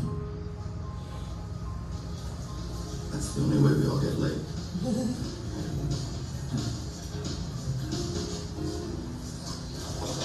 Adam Smith said, the best result comes from everyone in the group doing what's best for himself, right? That's what he said, that's right. Incomplete. Incomplete. Okay. Because the best result will come from everyone in the group doing what's best for himself and the group. Nash, this is some way for you to get the blunt on your own. You can go to hell. Governing dynamics, gentlemen. Governing dynamics. Adam Smith. What's wrong?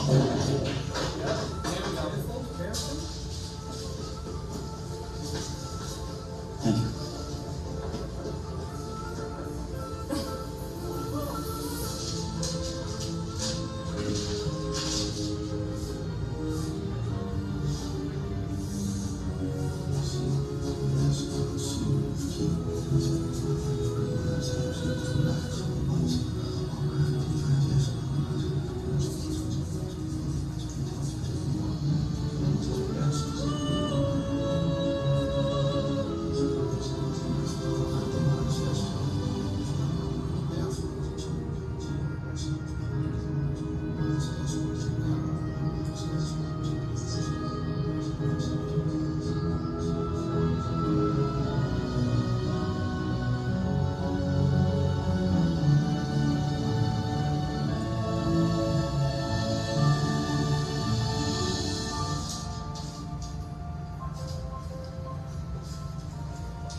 That's the destination, by the way. You do realize this flies in the face of 150 years of economic theory. Yes, I do, sir. That's rather presumptuous, don't you think? Yes, sir.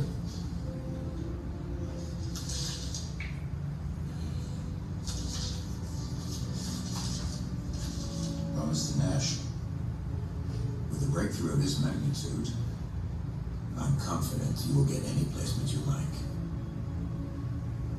Why doesn't every home in the U.S. have solar panels? The number one reason is not about sunlight or weather or even politics. It's actually just because most people don't know that solar is available at no cost and installed if you qualify.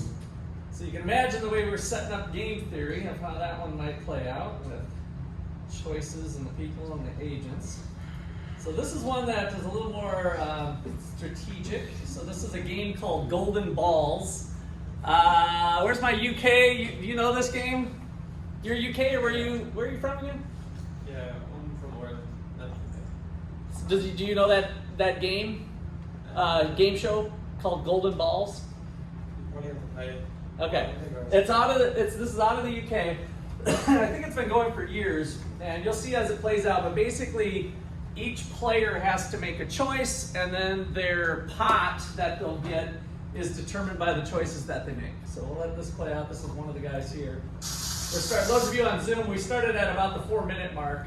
I have one final decision to make.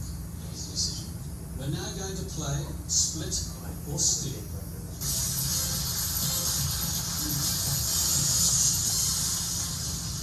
I know you're the last two people in the country I have to explain this to, but you have two final golden balls. You each have a golden ball with the word split written inside. You each have a golden ball with the word steal written inside. You will make a conscious choice of choosing the split or the steal ball. If you both choose the split ball, you split today's jackpot of £100,150 and you go home with £50,075.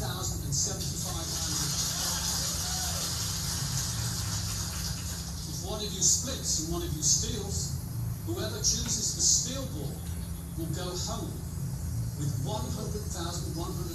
And the person chooses the split ball goes home with nothing. If you both choose the steal ball, you go home with nothing. Okay. Before I ask you to choose, I want you to look at your two golden balls and make sure you know which is the split ball and which is the steal ball. This is very important. Make sure you don't show each other. Before I ask you to choose, I think you have some talking to do to each other. Stephen, I just thought they were without tears, and they were real tears, and you were genuinely going to split that. I am going to split this. That's 50,000. I'm just, it's unbelievable. I'm very, very happy to go with 50,000. If I stole off you, every single person there would well be lynch me. There's no way I could. I mean, everyone who knew me would just be disgusted if I stole. When people watch this, they're not going to believe it. Please. I can look you in the, Sarah, I can look you straight in the eye and tell you I'm going to split. I swear down here, I'm going to split. Okay. This is serious money. It is. Sarah, Steve, choose either the split or the steel ball now. Hold it up. We're going over 50 grand each. I promise you that.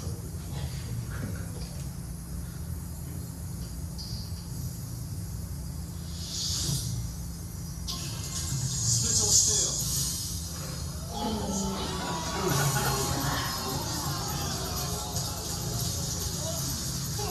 You never know what's coming in this game. Congratulations, Sarah, you have just won £100,000. Stephen, I'm so sorry, commiserations, you lost. Okay, so, an unfamiliar feeling for one of you, but a horribly familiar feeling for the other. This has been Golden Balls. Until next time, goodbye. Golden Balls taught me that some people look for revenge quite easily, and greed obviously knows no bounds. Seeing the other split ball, I wasn't proud. I didn't feel happy about what I'd done, but having been stabbed in the back last time, I just couldn't put myself through it again. How many of you predicted that outcome? That's a good one. Small towns across America. I thought for sure he was going to do like a slam. All right, so let's try to analyze that one with our new lens. So I can't remember what their names are. Do you remember what their names are? Man, woman, split, steal, split, steal. So how are the payoffs going to work? If they both chose to split 50-50, so 100, and it was a little over that, but 50,000 pounds each, which is a decent chunk of change. But the pound at that time, now we're almost at parity. The British pound and the dollar are close to 1-to-1. In fact, I think it flipped, but for the longest time it's been like 1.2, 1.3, even higher, whatever. So that would have been well over probably $130,000, $140,000 at that time American. And then the outcomes here, the man chooses to split, she chose to steal. What'd she get? 100. What'd he get? 0. Okay, and then it would have been vice versa. And then what if they both chose to steal? 0. So, Nash equilibrium. Is there a Nash equilibrium? A choice combination such that neither person wants to change taking is given what the other one's doing. So let's start with the 50-50. Would the woman want to change her answer, knowing that he's splitting? Yes. So that's not a Nash equilibrium, which is the outcome that they were hoping to get. And then what about this one now? She doesn't want to switch. What about him? Now we got kind of the indifferent thing going, right? So there's not an incentive to switch, but that leaves different conditions out there. So it could be considered a Nash equilibrium if there's no incentive to switch, since it's the same. And then the 0-0 versus the 0-0, no incentive, Nash equilibrium. And then here, don't want to switch, Nash equilibrium. So we've got all of these outcomes as possibilities, and then we saw the cheap talk come in, right? And so how do we stage the game ahead of time, both convincing that they're going to do one way or the other. So kind of fun to take that off. All right, any questions or comments there? All right, so let's see. Who's got a couple quarters? Anybody got some quarters? I tried to dig. I forgot to set this up ahead of time. We got one. We got one. Asia's got one. Kayla, good. All right. So the next game we're going to do is called, the original game was called Matching Pennies. But let's just we can call it Matching Coins or whatever, but Matching Coins. And so here's how the game would work. I'm going to set up the rules of the game for you guys to put into the game to create a payoff matrix from what I write. So I'm going to do it a little bit differently to see if you've been picking up. So this is your bonus quiz tonight. So number one, each player has a quarter, 25 cents, and chooses head or tail. Head or tail.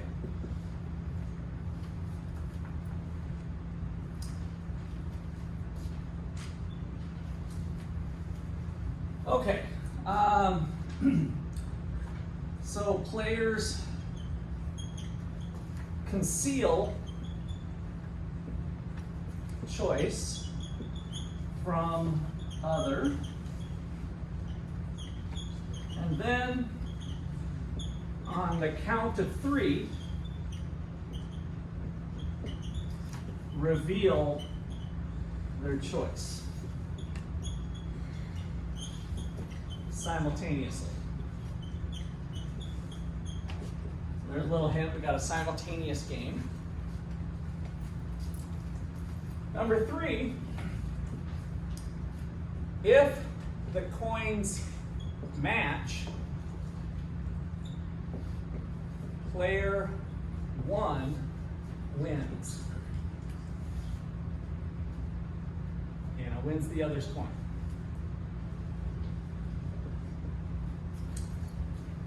If the coins don't match, player 2 wins the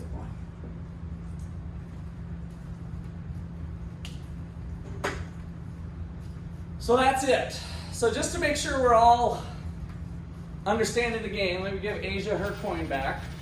And I'm on borrowed time here. So Asia, go ahead and pick one, but don't let me know what you're picking, and just put it on the back of your hand and then cover it up. So, okay.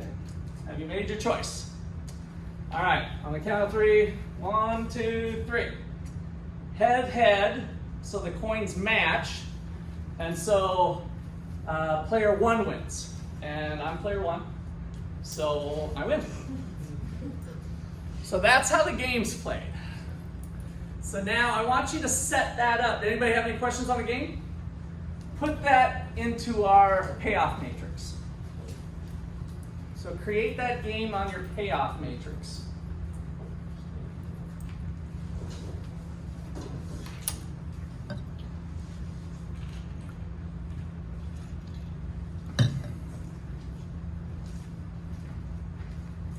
So you should all be writing down.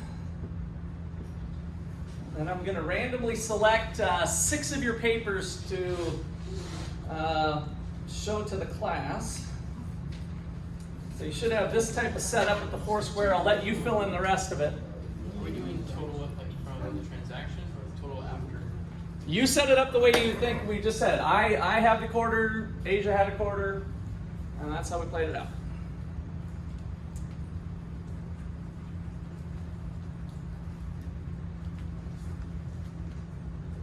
Give you 2 minutes here.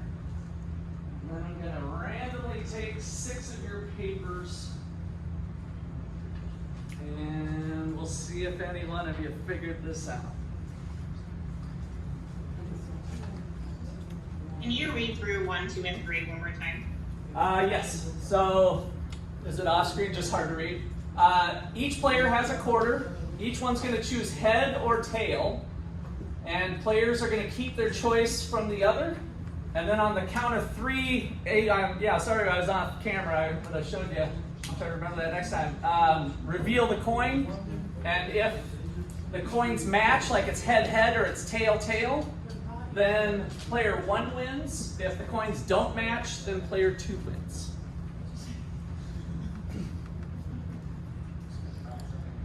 All right, we'll give you 30 seconds to get your answers down.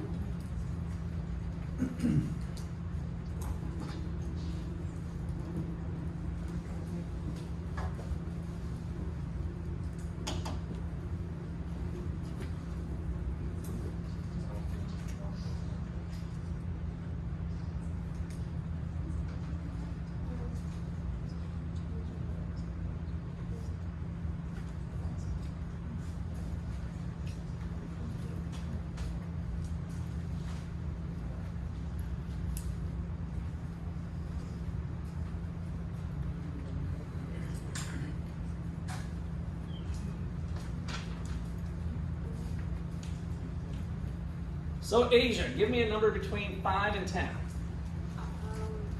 7. 1, 2, 3, 4, 5, 6, 7. 1, 2, 3, 4, 5, 6, 7. 1, 2, 3, 4, 5, 6, 7. 1, 2, 3, 4, 5, 6, 7. 1, 2, 3, 4, 5, 6, 7. Was that 6? I don't know. 1, 2, 3, 4, 5, 6, 7. Joe. All right, got enough battery on here? We'll do Joe's first since he's got a screen. All right, here we go. So Zoomers, sorry, I thought it was easiest. I'm actually bringing their papers up, and I know you might not be able to see the screen very good. So Joe's got 25-25, but missing some other information. So it's a no for Joe. It's okay.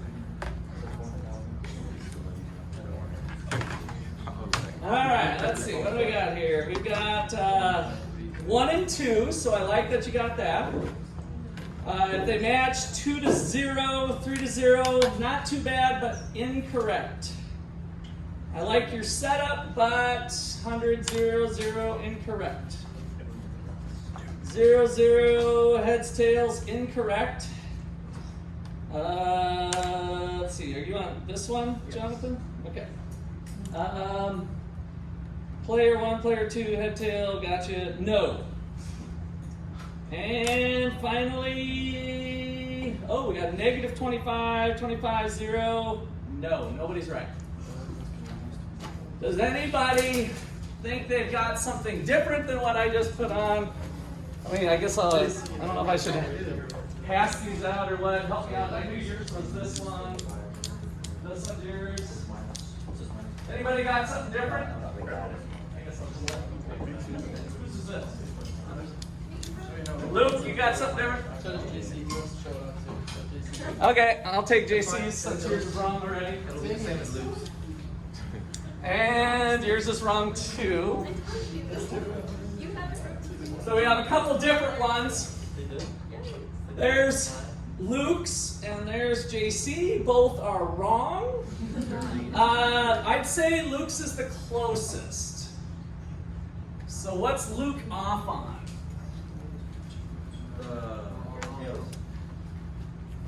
Tails and heads. No, it's not that, I don't think. Player 1 wins if they match. So it's head, head, head, head, 1, 1, tail, tail, 1. So that's fine. But he's got one little thing off. It's not one player when It's not one coin, there's a dollar value. 25 cents. So plus 25 minus 25, right? So you're losing a quarter. So the thing that's good about this that's different than what you guys had is this is what we call a zero-sum game. So I got you hopefully all excited in week 1 about the market system bringing a lot of win-win. You remember Tom and Jen on the island and engaging in trade, and Tom wins and Jen wins, and yay capitalism, yay markets. Voluntary trade leads to both people winning, right? Winning, having gains from trade. A lot of times people have the mentality, a zero-sum mentality. And so some people are anti-capitalist because they think that one person winning is at the expense of another. You know, maybe it's the rich getting richer and the poor getting poorer because the rich are taking from the poor or something like that. But that's involuntary in a sense. Certainly not the way voluntary trade works, because why would you do something that makes you worse off, right? We can get into situations where there's uncertainty, but your expected benefits are positive. So both parties think they're going to win, and we can reasonably show that they're going to win going into it. But what happens is a lot of anti-capitalist people mindset think that if one person's winning, somebody's losing. And I tried to tee that up with Tom and Jen on the island too. That is called a zero-sum mentality, and sometimes called a zero-sum fallacy, depending on the circumstances. Well, this particular circumstance, as with a lot of gambling or stealing, is zero-sum. Somebody's going to win. What the winner wins is what the loser lost.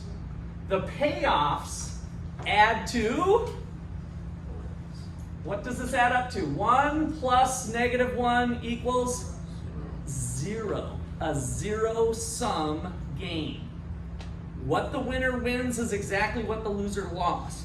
That's not capitalism, that's not markets, but there are circumstances in life where we have that situation. And so it's called a zero-sum game.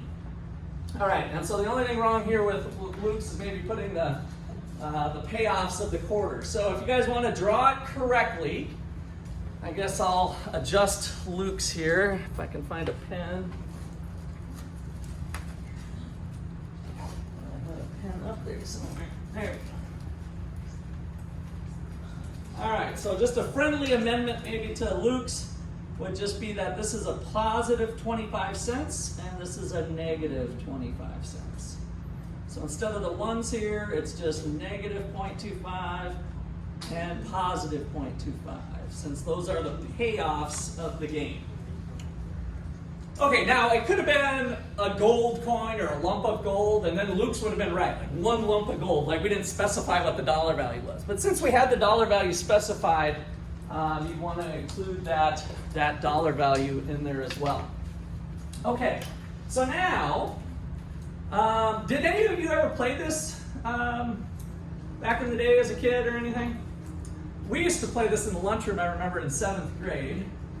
And so people would bring a lump of quarters, and then basically the gambling would go on in the cafeteria as a bunch of 7th graders trying to play this game. So I'm going to give Asia her quarterback, and we're going to play the game, and we're going to play the game infinitely with an unspecified ending time. And I want her to come up with a strategy, and I'm going to come up with a strategy, and we're going to really play it this time. And so Noah, you can keep track of the wins, like whether Asia won or whether Russ won. And I will continue to be player 1, but we won't count that first victory if you saw my sleight of hand that no matter what, I was either going to be player 1 or player 2, depending on how the coins turned out. But now we're going to play for real. So I'll be player 1. So if they match, I win. If they don't, Asia wins. All right, you ready, Asia? Yep. Okay. So let's go ahead and play the game. 1, 2, 3, go.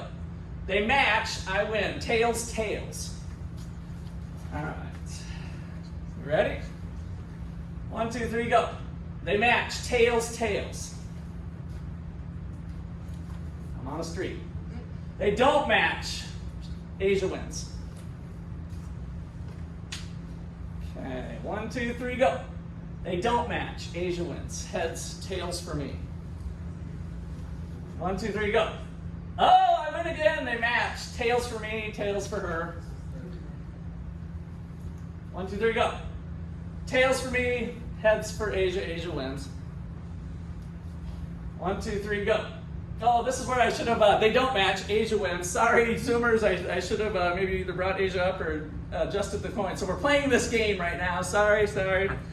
Well, it's not going to last much longer, I don't think. All right, you ready, Asia? 1, 2, 3, go. They don't match. I'm playing tails. She played heads. One more time. 1, 2, 3, go. They match.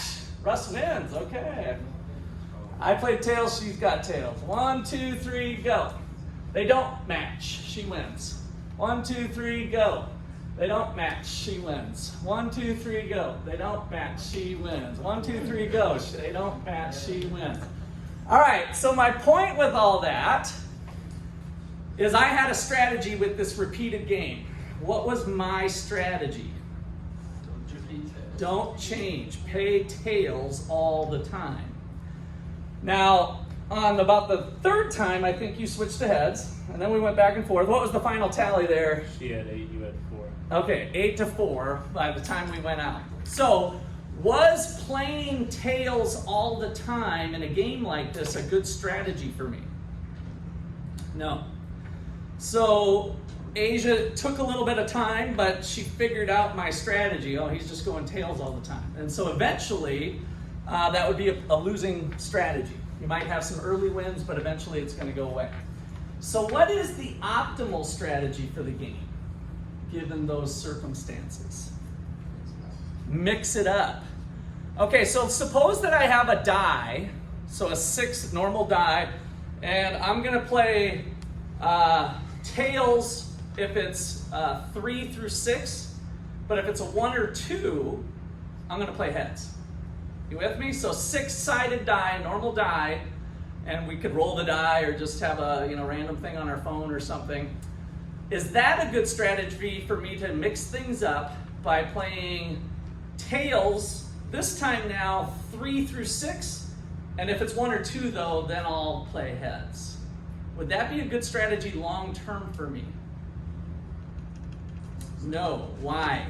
Because only a third of the time you're playing heads. Okay, and why is that a problem, I guess? Because you might play half the time. Yeah, so statistically, Asia could pick up on that. It's like, gosh, she's seen, we played this 100 times, maybe we played it 1,000 times. She's starting to pick up that, oh my gosh, it seems like 2/3 of the time, it's one way or not the other. So that strategy is not the optimal strategy to play the game. What's the optimal strategy? Random in what way? I just gave you a random. I said 1 or 2 for heads and 3 through 6 for tails. That's random strategy. What's the optimal random strategy? Flip the coin. Why? What's the percentage? 50-50. So the optimal way to play the game is to flip the coin because you'll have a probability of 50%. That turns out to be the optimal randomization for this particular game, the way the payoffs, because they're equal. Now suppose that I change the payoffs on 1 to $1.25, so only 1. If I tilted the payoffs, then it turns out when you solve out the math, you would change the optimal strategy as well. So the randomization technique is paired with the total payoffs that you have. So that can change on you as well. But for what we do in this class, 50-50, kind of get the gist of it, that sometimes it's better to play a randomization technique, and that is to flip the coin. How many soccer players we got in here? Another kind of fun one is with soccer. Penalty kick.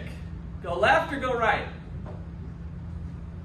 How do you feel with it? Is it just how you feel? You guys look at the goalie too. Penalty kick. Go left or right? How many tennis players we got in here? Inside shot, down the middle, or hit the line? Down the middle. Down the middle. So if you are the goalie, let's go back to soccer for a second. If you're the goalie, you are picking left or right, correct? In most advanced soccer, I mean, you pretty much have to commit. You don't know which way they're going to go. You're going left or right. So you kind of got this left, right, right, left thing. Well, is it possible to study film and see that this particular goalie goes left 90% of the time? And then how should I play? To the right.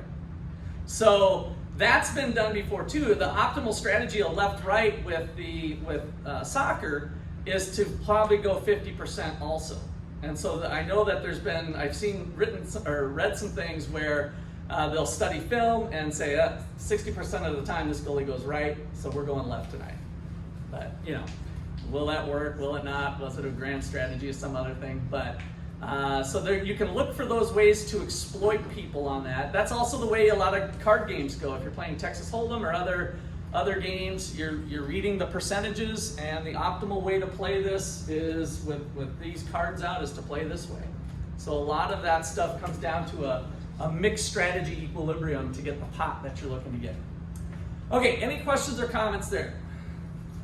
Let me give Kayla back her quarter before I forget. All right.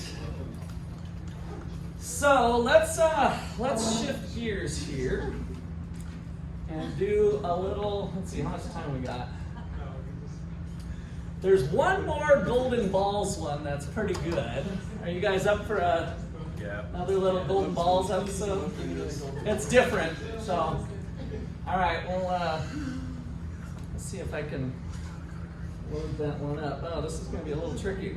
Were you guys on Zoom able to see the screen when I did it? Kinda. I just opened that link. We can't hear it. Okay, this one I think the audio is going to be better to hear it. So I think I'll just try this. Maybe I'll try giving you guys the link later if you end up having trouble. It's not too big. It's not too long. It is a little bit of a hassle for me to switch computers if I do it the other way. So let me try to get it queued up here. Well, actually, I did have it open. I guess I could have got it. All right, this one's interesting.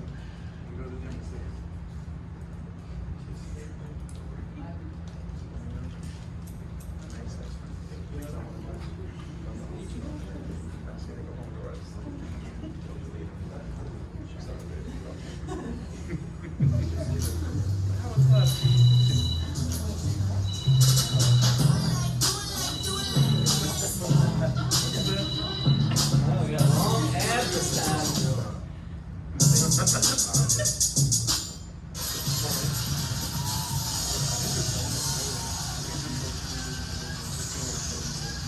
Welcome back to Golden Balls.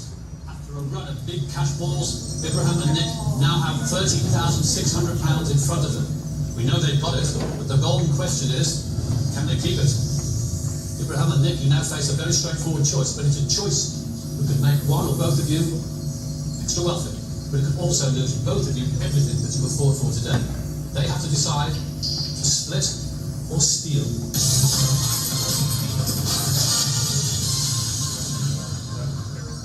Abraham, Nick, you have two final golden balls in front of you, and they are the most important golden balls of the game. You each have a golden ball with the word split written inside. You both have a ball with the word steal written inside. You will know which is split and which is steal because you're going to have a look. If you both pick the split ball, you split the 13,600 and you go home with 6,800 each. If one of you chooses the steal ball and the other chooses the split ball, whoever chooses the steal ball goes home with the whole lot, 13,600. But if you both choose the steal ball, you leave today's game with what you came with, nothing. It's the ultimate test of faith, trust, and let's face it, greed. Take a moment to look at the balls in front of you so you know for definite which is split and which is steal, but obviously keep them concealed from each other. Just have a look.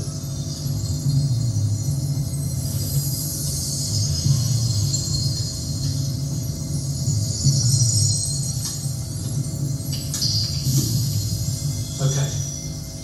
It's the easiest choice, but the most difficult. What I want you to do is to spend half a minute talking to each other about what you both should do. Nick, Abraham. Abraham, I want you to trust me. 100% I'm going to pick the steel ball. Sorry, I'm going to choose the steel ball. I want you to be split, and I promise you that I will split the money with you. You want me to steal? Yeah. You're going to take steal? Yeah. I'm going to take split? Yeah. So you take the money? And I'll split it with you. After the show? Yeah.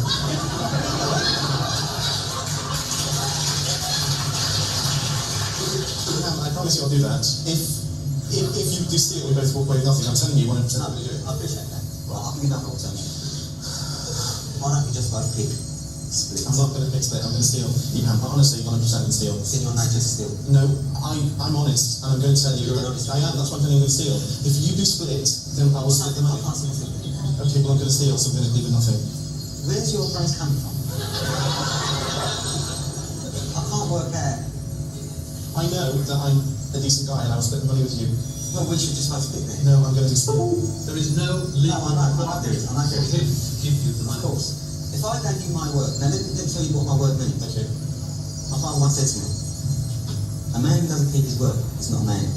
He's not worth nothing. Not worth a dollar. I agree. So even though I'm going to steal, so you've got the choice. You might just steal, and we both walk away with nothing. Because you know, I told you my intention, and I told you that I would split the money with you, Abraham.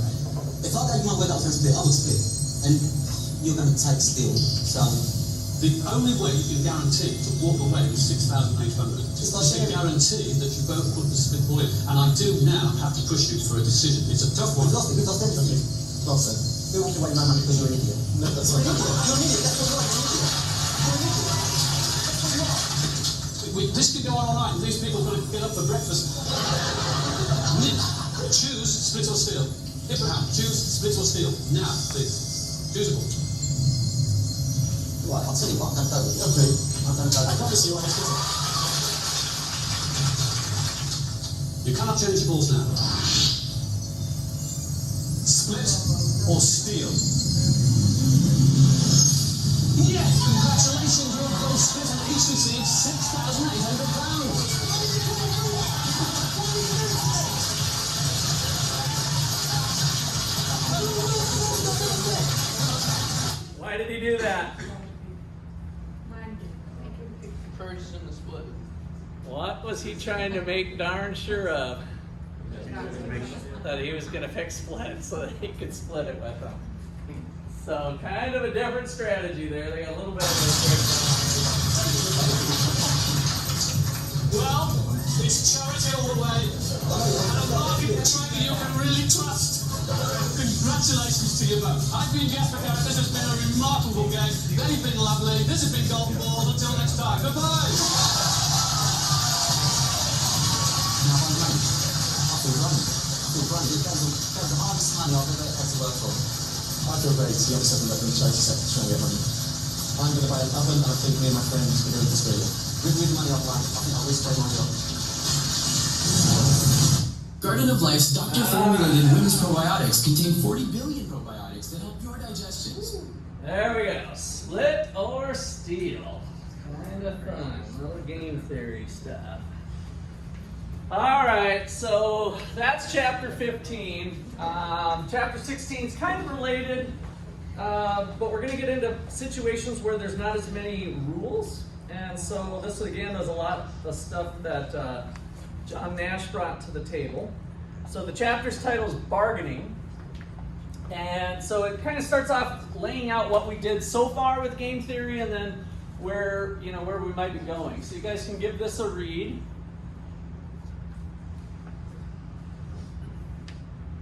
Oops, I didn't do screen share with you guys. Sorry, online. Hold on, let me get to screen share going.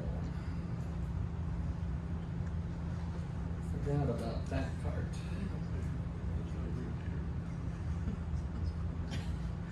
That's great. I like it. You guys want to do another key?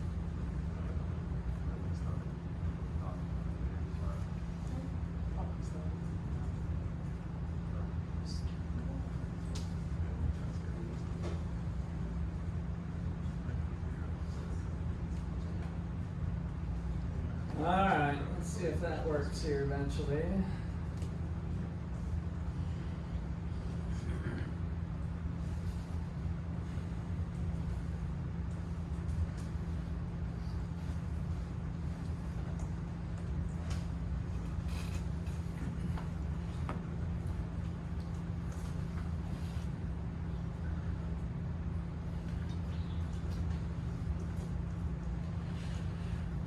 Okay, so a lot of times we don't know the rules of the game very well, or they might not be very well specified. So unlike when we do play like board games or video games, the rules are usually there of what you can and can't do and moves you can make and not make, and then you just have to try to make your moves accordingly. This non-strategic view brings in this element of not knowing what they are and are there insights on how people bargain. So an example that they go through in the text is the NBA. So we've heard of strikes going on. Most recently, I think, was MLB, right? The baseball strike. So this goes on year after year in different ways, different sports. And so the union wanted 57%, the owners offered 50%. And so that ended up canceling the first part of the season. Players are losing part of their paychecks, and owners are losing. So it kind of leads to this lose-lose if they end up not actually playing, right? They're probably both worse off. But they're thinking about long-term too and how long that contract's going to be. So let's set up a game here where each player is going to choose to bargain hard, like I'm going to hold out, I'm not going to play, or accommodate, that they're going to basically reach an agreement more easily. So that's the idea, and so how does the pie get divvied up? So one thing that's unique here, when I brought up the zero sum versus win-win, is that you're usually fighting over a fixed sum potentially. Not in every case, but usually there's some sum of money, and as they were saying here in this, 57% is what the players union wants, and 50% is what the owners have on the table. So we do have more of a zero sum setup, at least with this. So if we look at our matrix form, we can see right away, of course, that the labor union would like to have this ending solution, bargaining hard and them accommodating. And then the opposite's true here for management. And so where's the optimal way to play? So this is the game of chicken. So what you'll see in the textbook and some of the problems that you do is that when games are set up a certain way, they're called prisoner's dilemma or chicken or matching pennies or whatever. So these games have the setup to where, is there a Nash equilibrium? So is this a Nash equilibrium? Yes, because 50 is greater than 0, 150 is greater than 100. So both this one and this one are Nash equilibrium. So we have two Nash, and that leads us to the game of chicken. So this game is the game of chicken. The prisoner's dilemma setup was such that each player would rather have the best solution, but they can't get there, right? So each player has a dominant strategy to choose, to make a choice that ultimately makes them worse off than what the cooperative solution would have been. So, and that had one single Nash equilibrium with the two dominant strategy. Okay, so this kind of goes through me yelling at Noah, is to say, can you create a credible position of changing it into a sequential game? So in the first game where we had Coke and Pepsi, we could say, is there a first mover advantage in this game? So if Coke got to choose first, if you guys go back to the original Coke and Pepsi payoffs, if Coke got to go first, would that make them better off? Does that give them an advantage, a first mover advantage? So look back at your notes. I'll try to quickly just draw it up here. We had the 20-20, and what is this, 50-50, and what was this, 0-100 and 100-0. And it screw those up. No, this is wrong. Yeah. This is the 0-100.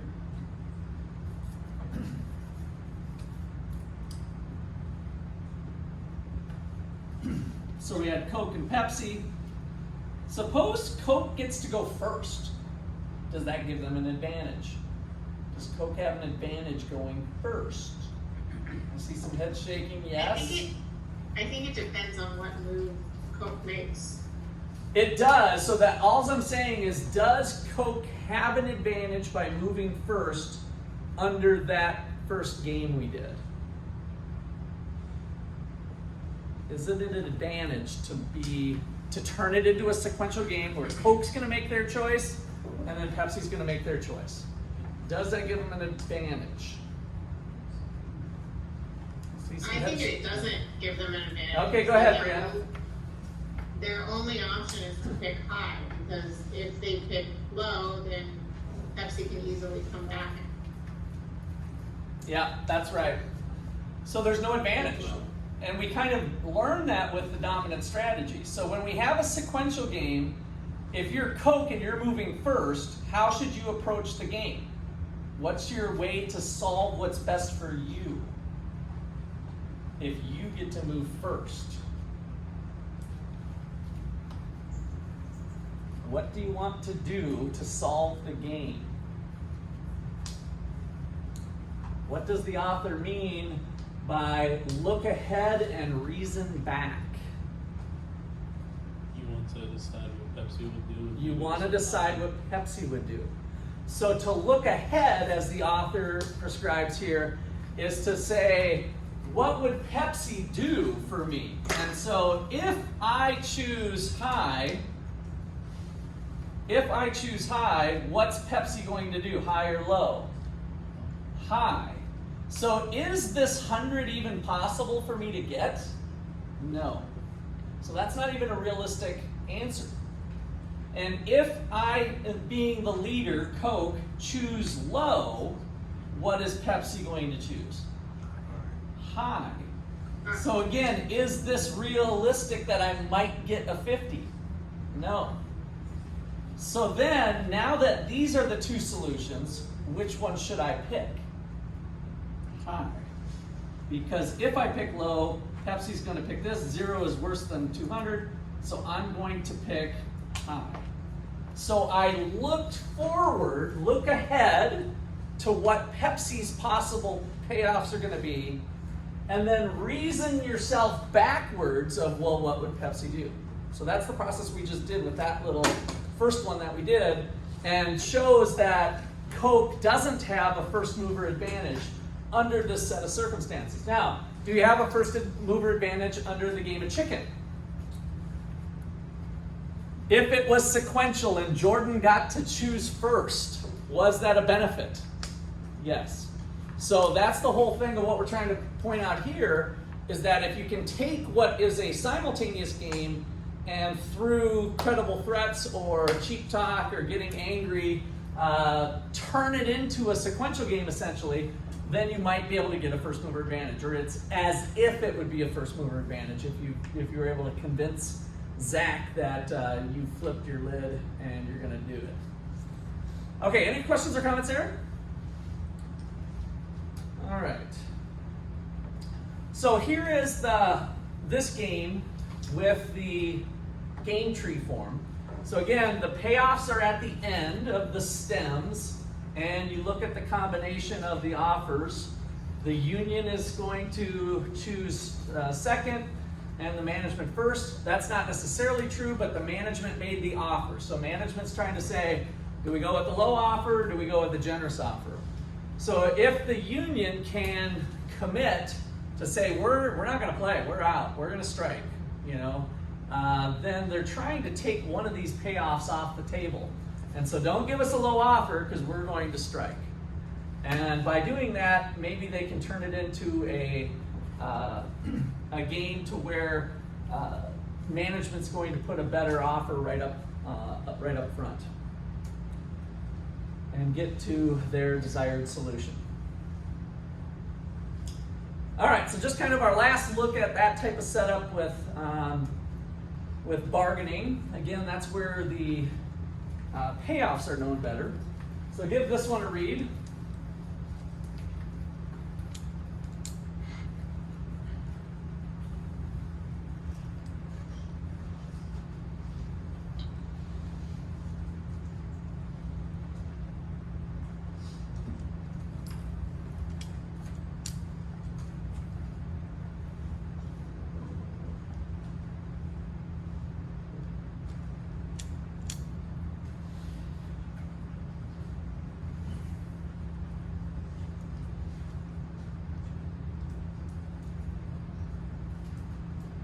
All right, quite a bit of mumbo jumbo there. Anybody want to try to rephrase it in your own words? What's going on with how do you get an advantage? How do you gain bargaining power? What's being said here? You can think about maybe some things you've bargained. Maybe some of you are better. How many people think they're a pretty good negotiator? I'm not going to pick on you, but pretty good negotiators out there. Jonathan, Samir, oh yeah, the internationals are always good bargainers. Yeah, a little different culture. Us Americans are too rich. We just go and pay whatever the price is. Oh, I don't want to hurt their feelings. Oh, really? Well, maybe it's not that big a deal. All right. So, of course, when it comes to used cars, that's a different story in America. There might be a little more bargaining. So, what's going on here? How many of you have sat in on timeshare presentations? Anybody sat in with maybe mom or dad? I mean, you wouldn't have necessarily done it at your age right now, but so I actually am a timeshare fan. I've been a timeshare owner in different ways. I've listened to 1,000 timeshare presentations because they always give you free stuff. And I'm an economist, and so free tickets to the show are $100. I went and saw Michael Jackson hologram or whatever in Vegas a couple years ago by listening to a timeshare presentation. So I've heard the pitches, and I've had my real estate license, so I've done some of that. So how does the agent gain bargaining power? So when people go into the timeshare presentation, are they thinking like I'm thinking, honey, we're just going to say no, no, no, and we're going to get the free Michael Jackson tickets and dinner? How many people go into the timeshare presentation thinking that? Quite a few, right? So there's people that, we're not going to buy a vacation home. I've heard it's a scam, blah, blah, blah. And so how does the agent that you're dealing with the timeshare presentation gain bargaining power? How do they convince these people that say, we're just going to say no, honey, we're just going to say no? And sometimes they've been accused of being a little slippery with their presentations. I didn't look online. Let me show of hands. Have you guys done any timeshare presentations? All right, Kim's a yes. So Kim's our only one. Okay, so Kim, we might have to borrow from you a little bit. Let me just ask you straight up, Kim. Did you go into the timeshare presentation saying no, no, no, we're not going to do it? Oh, hold on 1 second. I took my ear things out. Okay. And I can't hear anything. Okay. Hold on. Let me try and come back. No worries, no worries. So how does the agent gain bargaining power? So this is the agent's gain. What's the agent going to make if you ink the paper that day? What are they going to make? What do we call it? Commission. A commission. So the agent's gain will stay the same, right? It's not, he can't change that very well. He's selling a product, it's a whatever, $10,000 timeshare, and they'll get a cut and a couple $1,000 commission or something.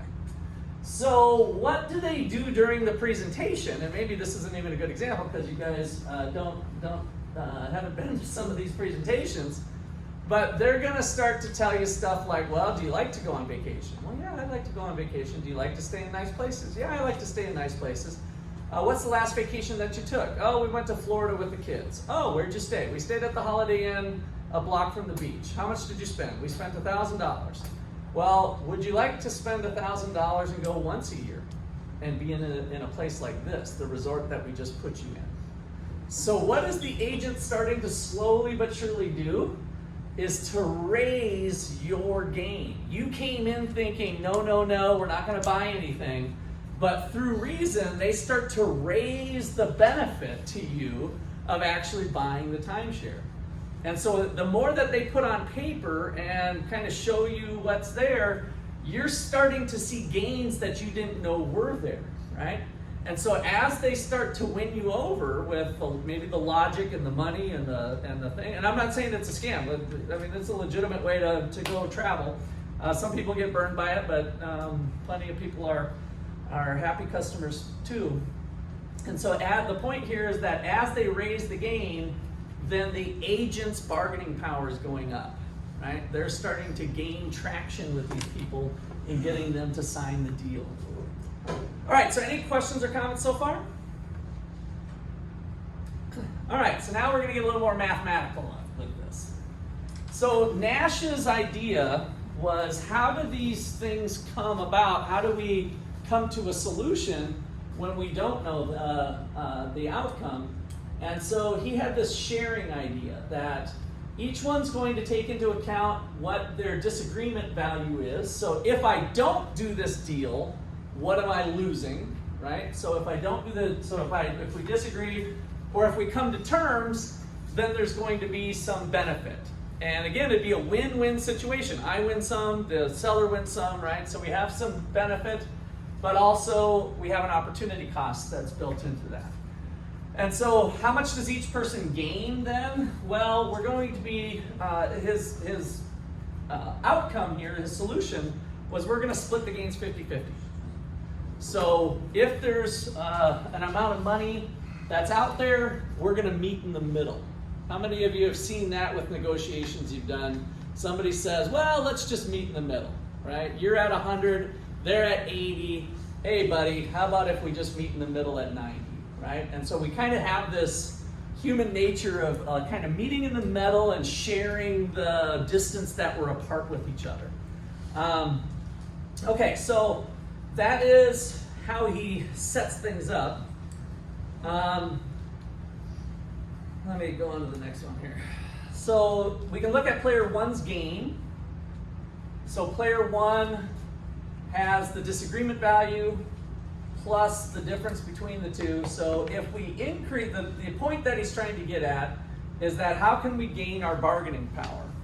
How can we change things to put myself in a better negotiating position? And so one of the insights we get here is to increase your share of the pie by decreasing your potential gain, right? So the seller thinks I'm going to be gaining, but if you guys have worked with skilled negotiators, they say, it'll probably be okay, even though you're glowing inside that you really want to buy it. If you're a good negotiator, you tamp that down and say, I could probably live without this car, right? It's a used car, you just drove it, it smells great, low mileage. And you're like, it's fine, but I could probably live without it. You don't want to show, oh my gosh, this is the best car I found. I've been looking for 2 years, and this is the first time that I ran into a car that just fits me perfect. How's your negotiating power doing when you come to negotiate the $12,000 car? Well, that's out the window when you've started to say how much you love the car, right?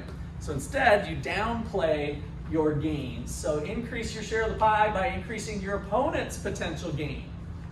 So maybe you can say, well, this is a good time to sell the car, there's a recession coming, and so you better sell today because tomorrow, things are just starting to fall apart. Inflation's going crazy and whatever, right? So we can change people's perceived gains.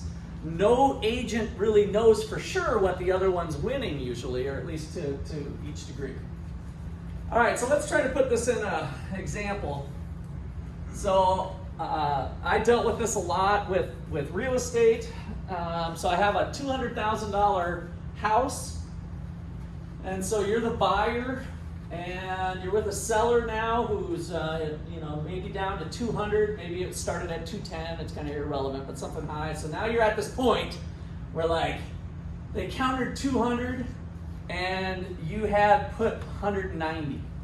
And it was one of those things where, I'd buy it for 200, right? And the seller would say, well, I'd like 290, I'd probably take 190, but I'd like to get a little more out of it. And so they're kind of playing this game because there's enough consumer surplus in the middle to do a split. So both have met their reservation prices, is what economists call that I'm willing to pay the full 200 as the buyer, and the seller's willing to pay or take 190, but neither player knows that, right? So we're kind of fighting over the last little bit of coming to terms. So if we assume that the disagreement values are now 0, I'm saying that because we're going to come to terms. Both are willing to take the 190 or the 200. So let's assume the disagreement values are 0. Then what are we going to do? We're going to split the 10,000. Hey, buddy, how about we meet in the middle at 195? Okay, so good with that. That's kind of typically how it goes. So then enter Russ McCullough. And so how could we as a buyer get a better deal than 195? So I think 195 sounds good, so the seller threw 195, and then you come up with this idea that, you know, we really need to get that front yard spruced up. Some bushes, some landscaping, it's looking a little run down. I think it's gonna be like $4,000 to get that up to snuff. I mean, look at your neighbors next to the street. Their landscaping's beautiful, right? So for sure got this 4,000. Now, in the negotiating stage, are you for sure gonna do the 4,000 the second you buy the property? No. Do you have to? No. Might you move into the property and you're like, yeah, I guess the landscaping's not so bad after all.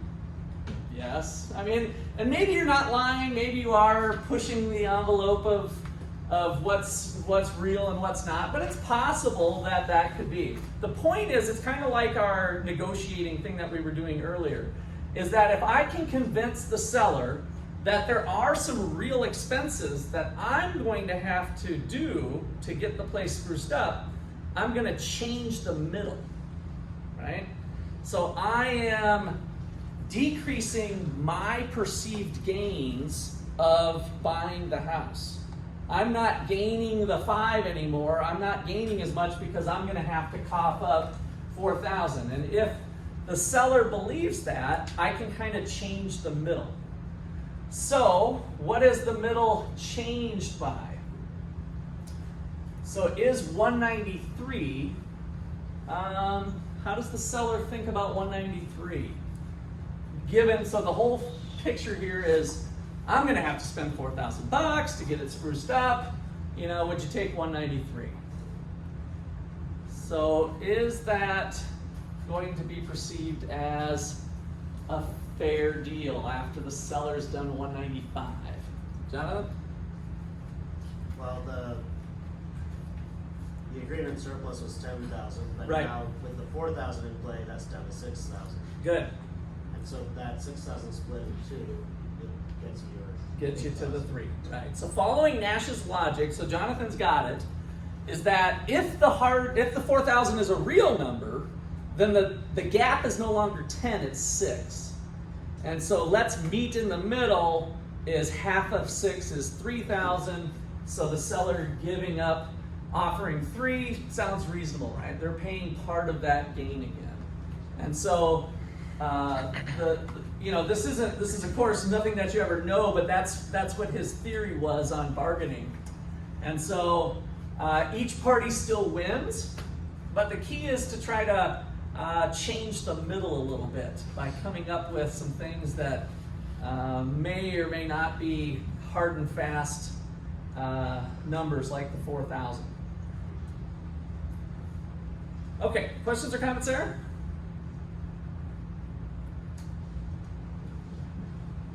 All right, how about bonuses at work?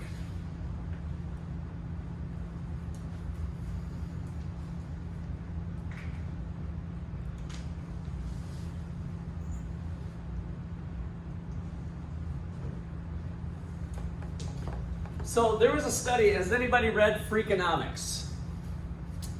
Freakonomics, I know my econ majors are raising their hand. So good book for the average reader too.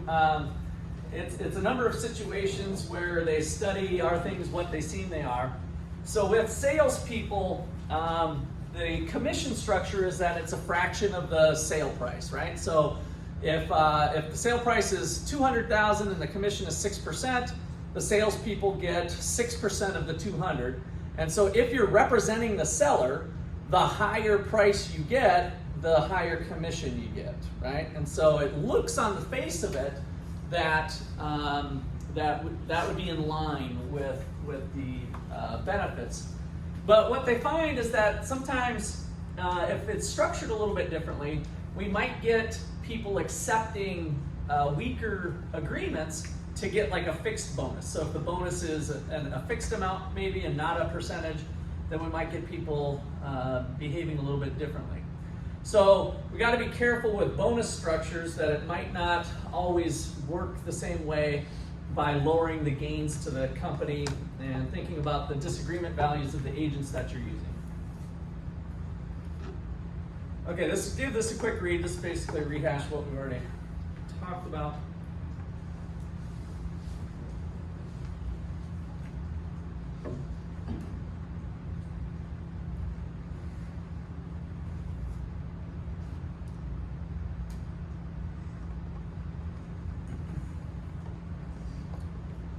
When's the best time to ask for a raise?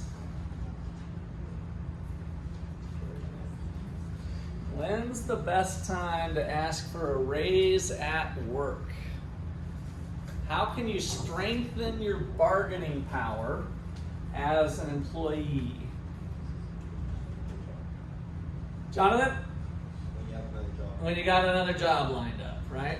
So you go in there and you say, oh, I think I should get a raise. And they're like, yeah, you've been a great employee. We'll bump you 2%.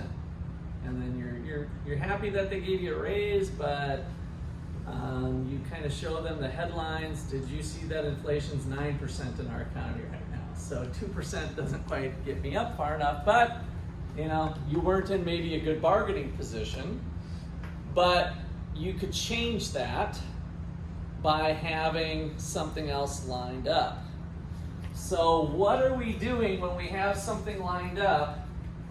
If we go back to our formula here,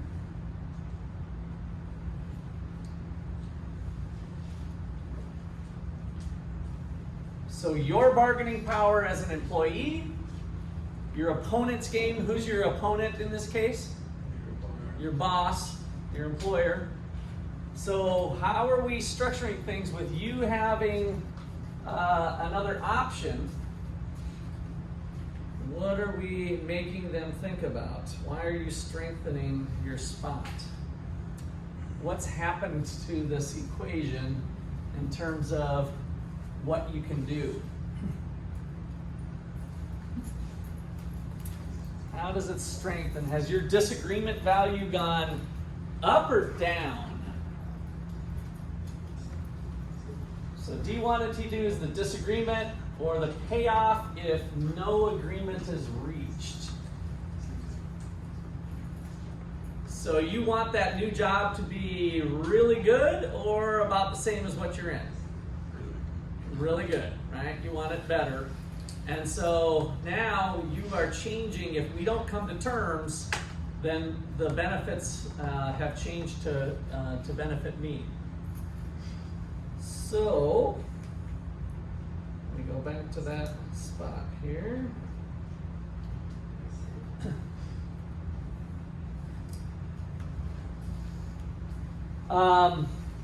So my maybe future sister-in-law was changing jobs over the summer, and she said, yeah, I've got this thing lined up, but I haven't put in my notice yet for her job. And so I said, well, Nikki, are you thinking there's a chance you'd want to stay at your current job? And she's like, no, I don't think so. And I'm like, are you sure? Because if you even have that as a small possibility, I wouldn't wait 2 more weeks to put your 2-week notice on the other job that you've accepted. So what happened is there was a gap in time of she accepted this other job or wanted this other job. I can't remember what level of detail she was at, but she basically took this other job, but it wasn't going to start for like 5 weeks. And she's like, well, I'm waiting for my 2 weeks, and I want to keep good with both employers or whatever. And so I said, well, if you're thinking you might stay, you need to go approach them now, and because they're probably going to want to keep you. She's a female and in an IT business, so she's kind of a minority, and she's a great worker. So I asked her, we had my son's wedding, and said, well, how's the new job? And she's like, I didn't take it. So once she put in her notice, her boss not only gave a huge pay raise, I think it was 10 or 20%, which was competitive with where else she was going to go. She also hated her current boss. So she kind of unloaded that this boss is dumb, he has these meetings, it wastes time, it's not productive. And so not only did she get a pay raise, but they moved her to a different area, a different boss, so she didn't have to work for that guy. So she got the best. That was the only. She liked the company in general, but that was the one thing that was driving her away was the pay and the fact that she had to work under this manager that was kind of a jerk or just wasn't good. And so she got the best of both worlds. So the point is, if she would have went to them for a pay raise or something without that, it would have looked a lot different than the way it turned out. And she ended up staying anyway. So now she was worried about burning bridges. What bridge did she burn now? That new employer is not as happy. So playing that out the way I would have recommended her to play it out would have turned out better than the way she did it. She waited the last 2 weeks. So you never know what those companies might do. Okay. Anybody got any stories to share on bargaining like that with pay, where you had something lined up and you got more than what you thought you were going to get? Caleb, go ahead. About 15 years ago, I was working as a warehouse manager for a company in Phoenix, and I had a customer for that company ask me to come work for them in a completely unrelated role to warehouse management. Yeah. And when I told my boss, I fibbed a little bit, and I told him a much higher amount that she offered me, and they matched it. Oh, okay. So then we could get to McCullough's lesson of don't lie, imply is my negotiating parts. But sometimes that's hard to do. And the reason I say that is there might have been ways for you to imply that it was higher than what it was without actually saying it. But good for you. You got, you're getting your value at the company. They valued you a lot more than you would have if you didn't have that alternative. And then 2 months later, I had another offer for another job that I ended up taking. Oh, really? It was, it was a significant, way more increase in pay. And when they asked me what I was making, I was like, look, you're not going to match it. Let's just end this now. Because I felt like the relationship would have been very frayed. Right. Had they given me another raise right away. Yeah, and they're going to be thinking you're going to be coming to the well every other month. All right, good enough. Anybody else? All right. So that is a wrap for tonight, folks. Mark your calendars. Another getting out early. Getting out early with Russ. Yeah. A short series. Some of you are disappointed. I was getting early on the last couple of weeks, but Ross Never to be seen again.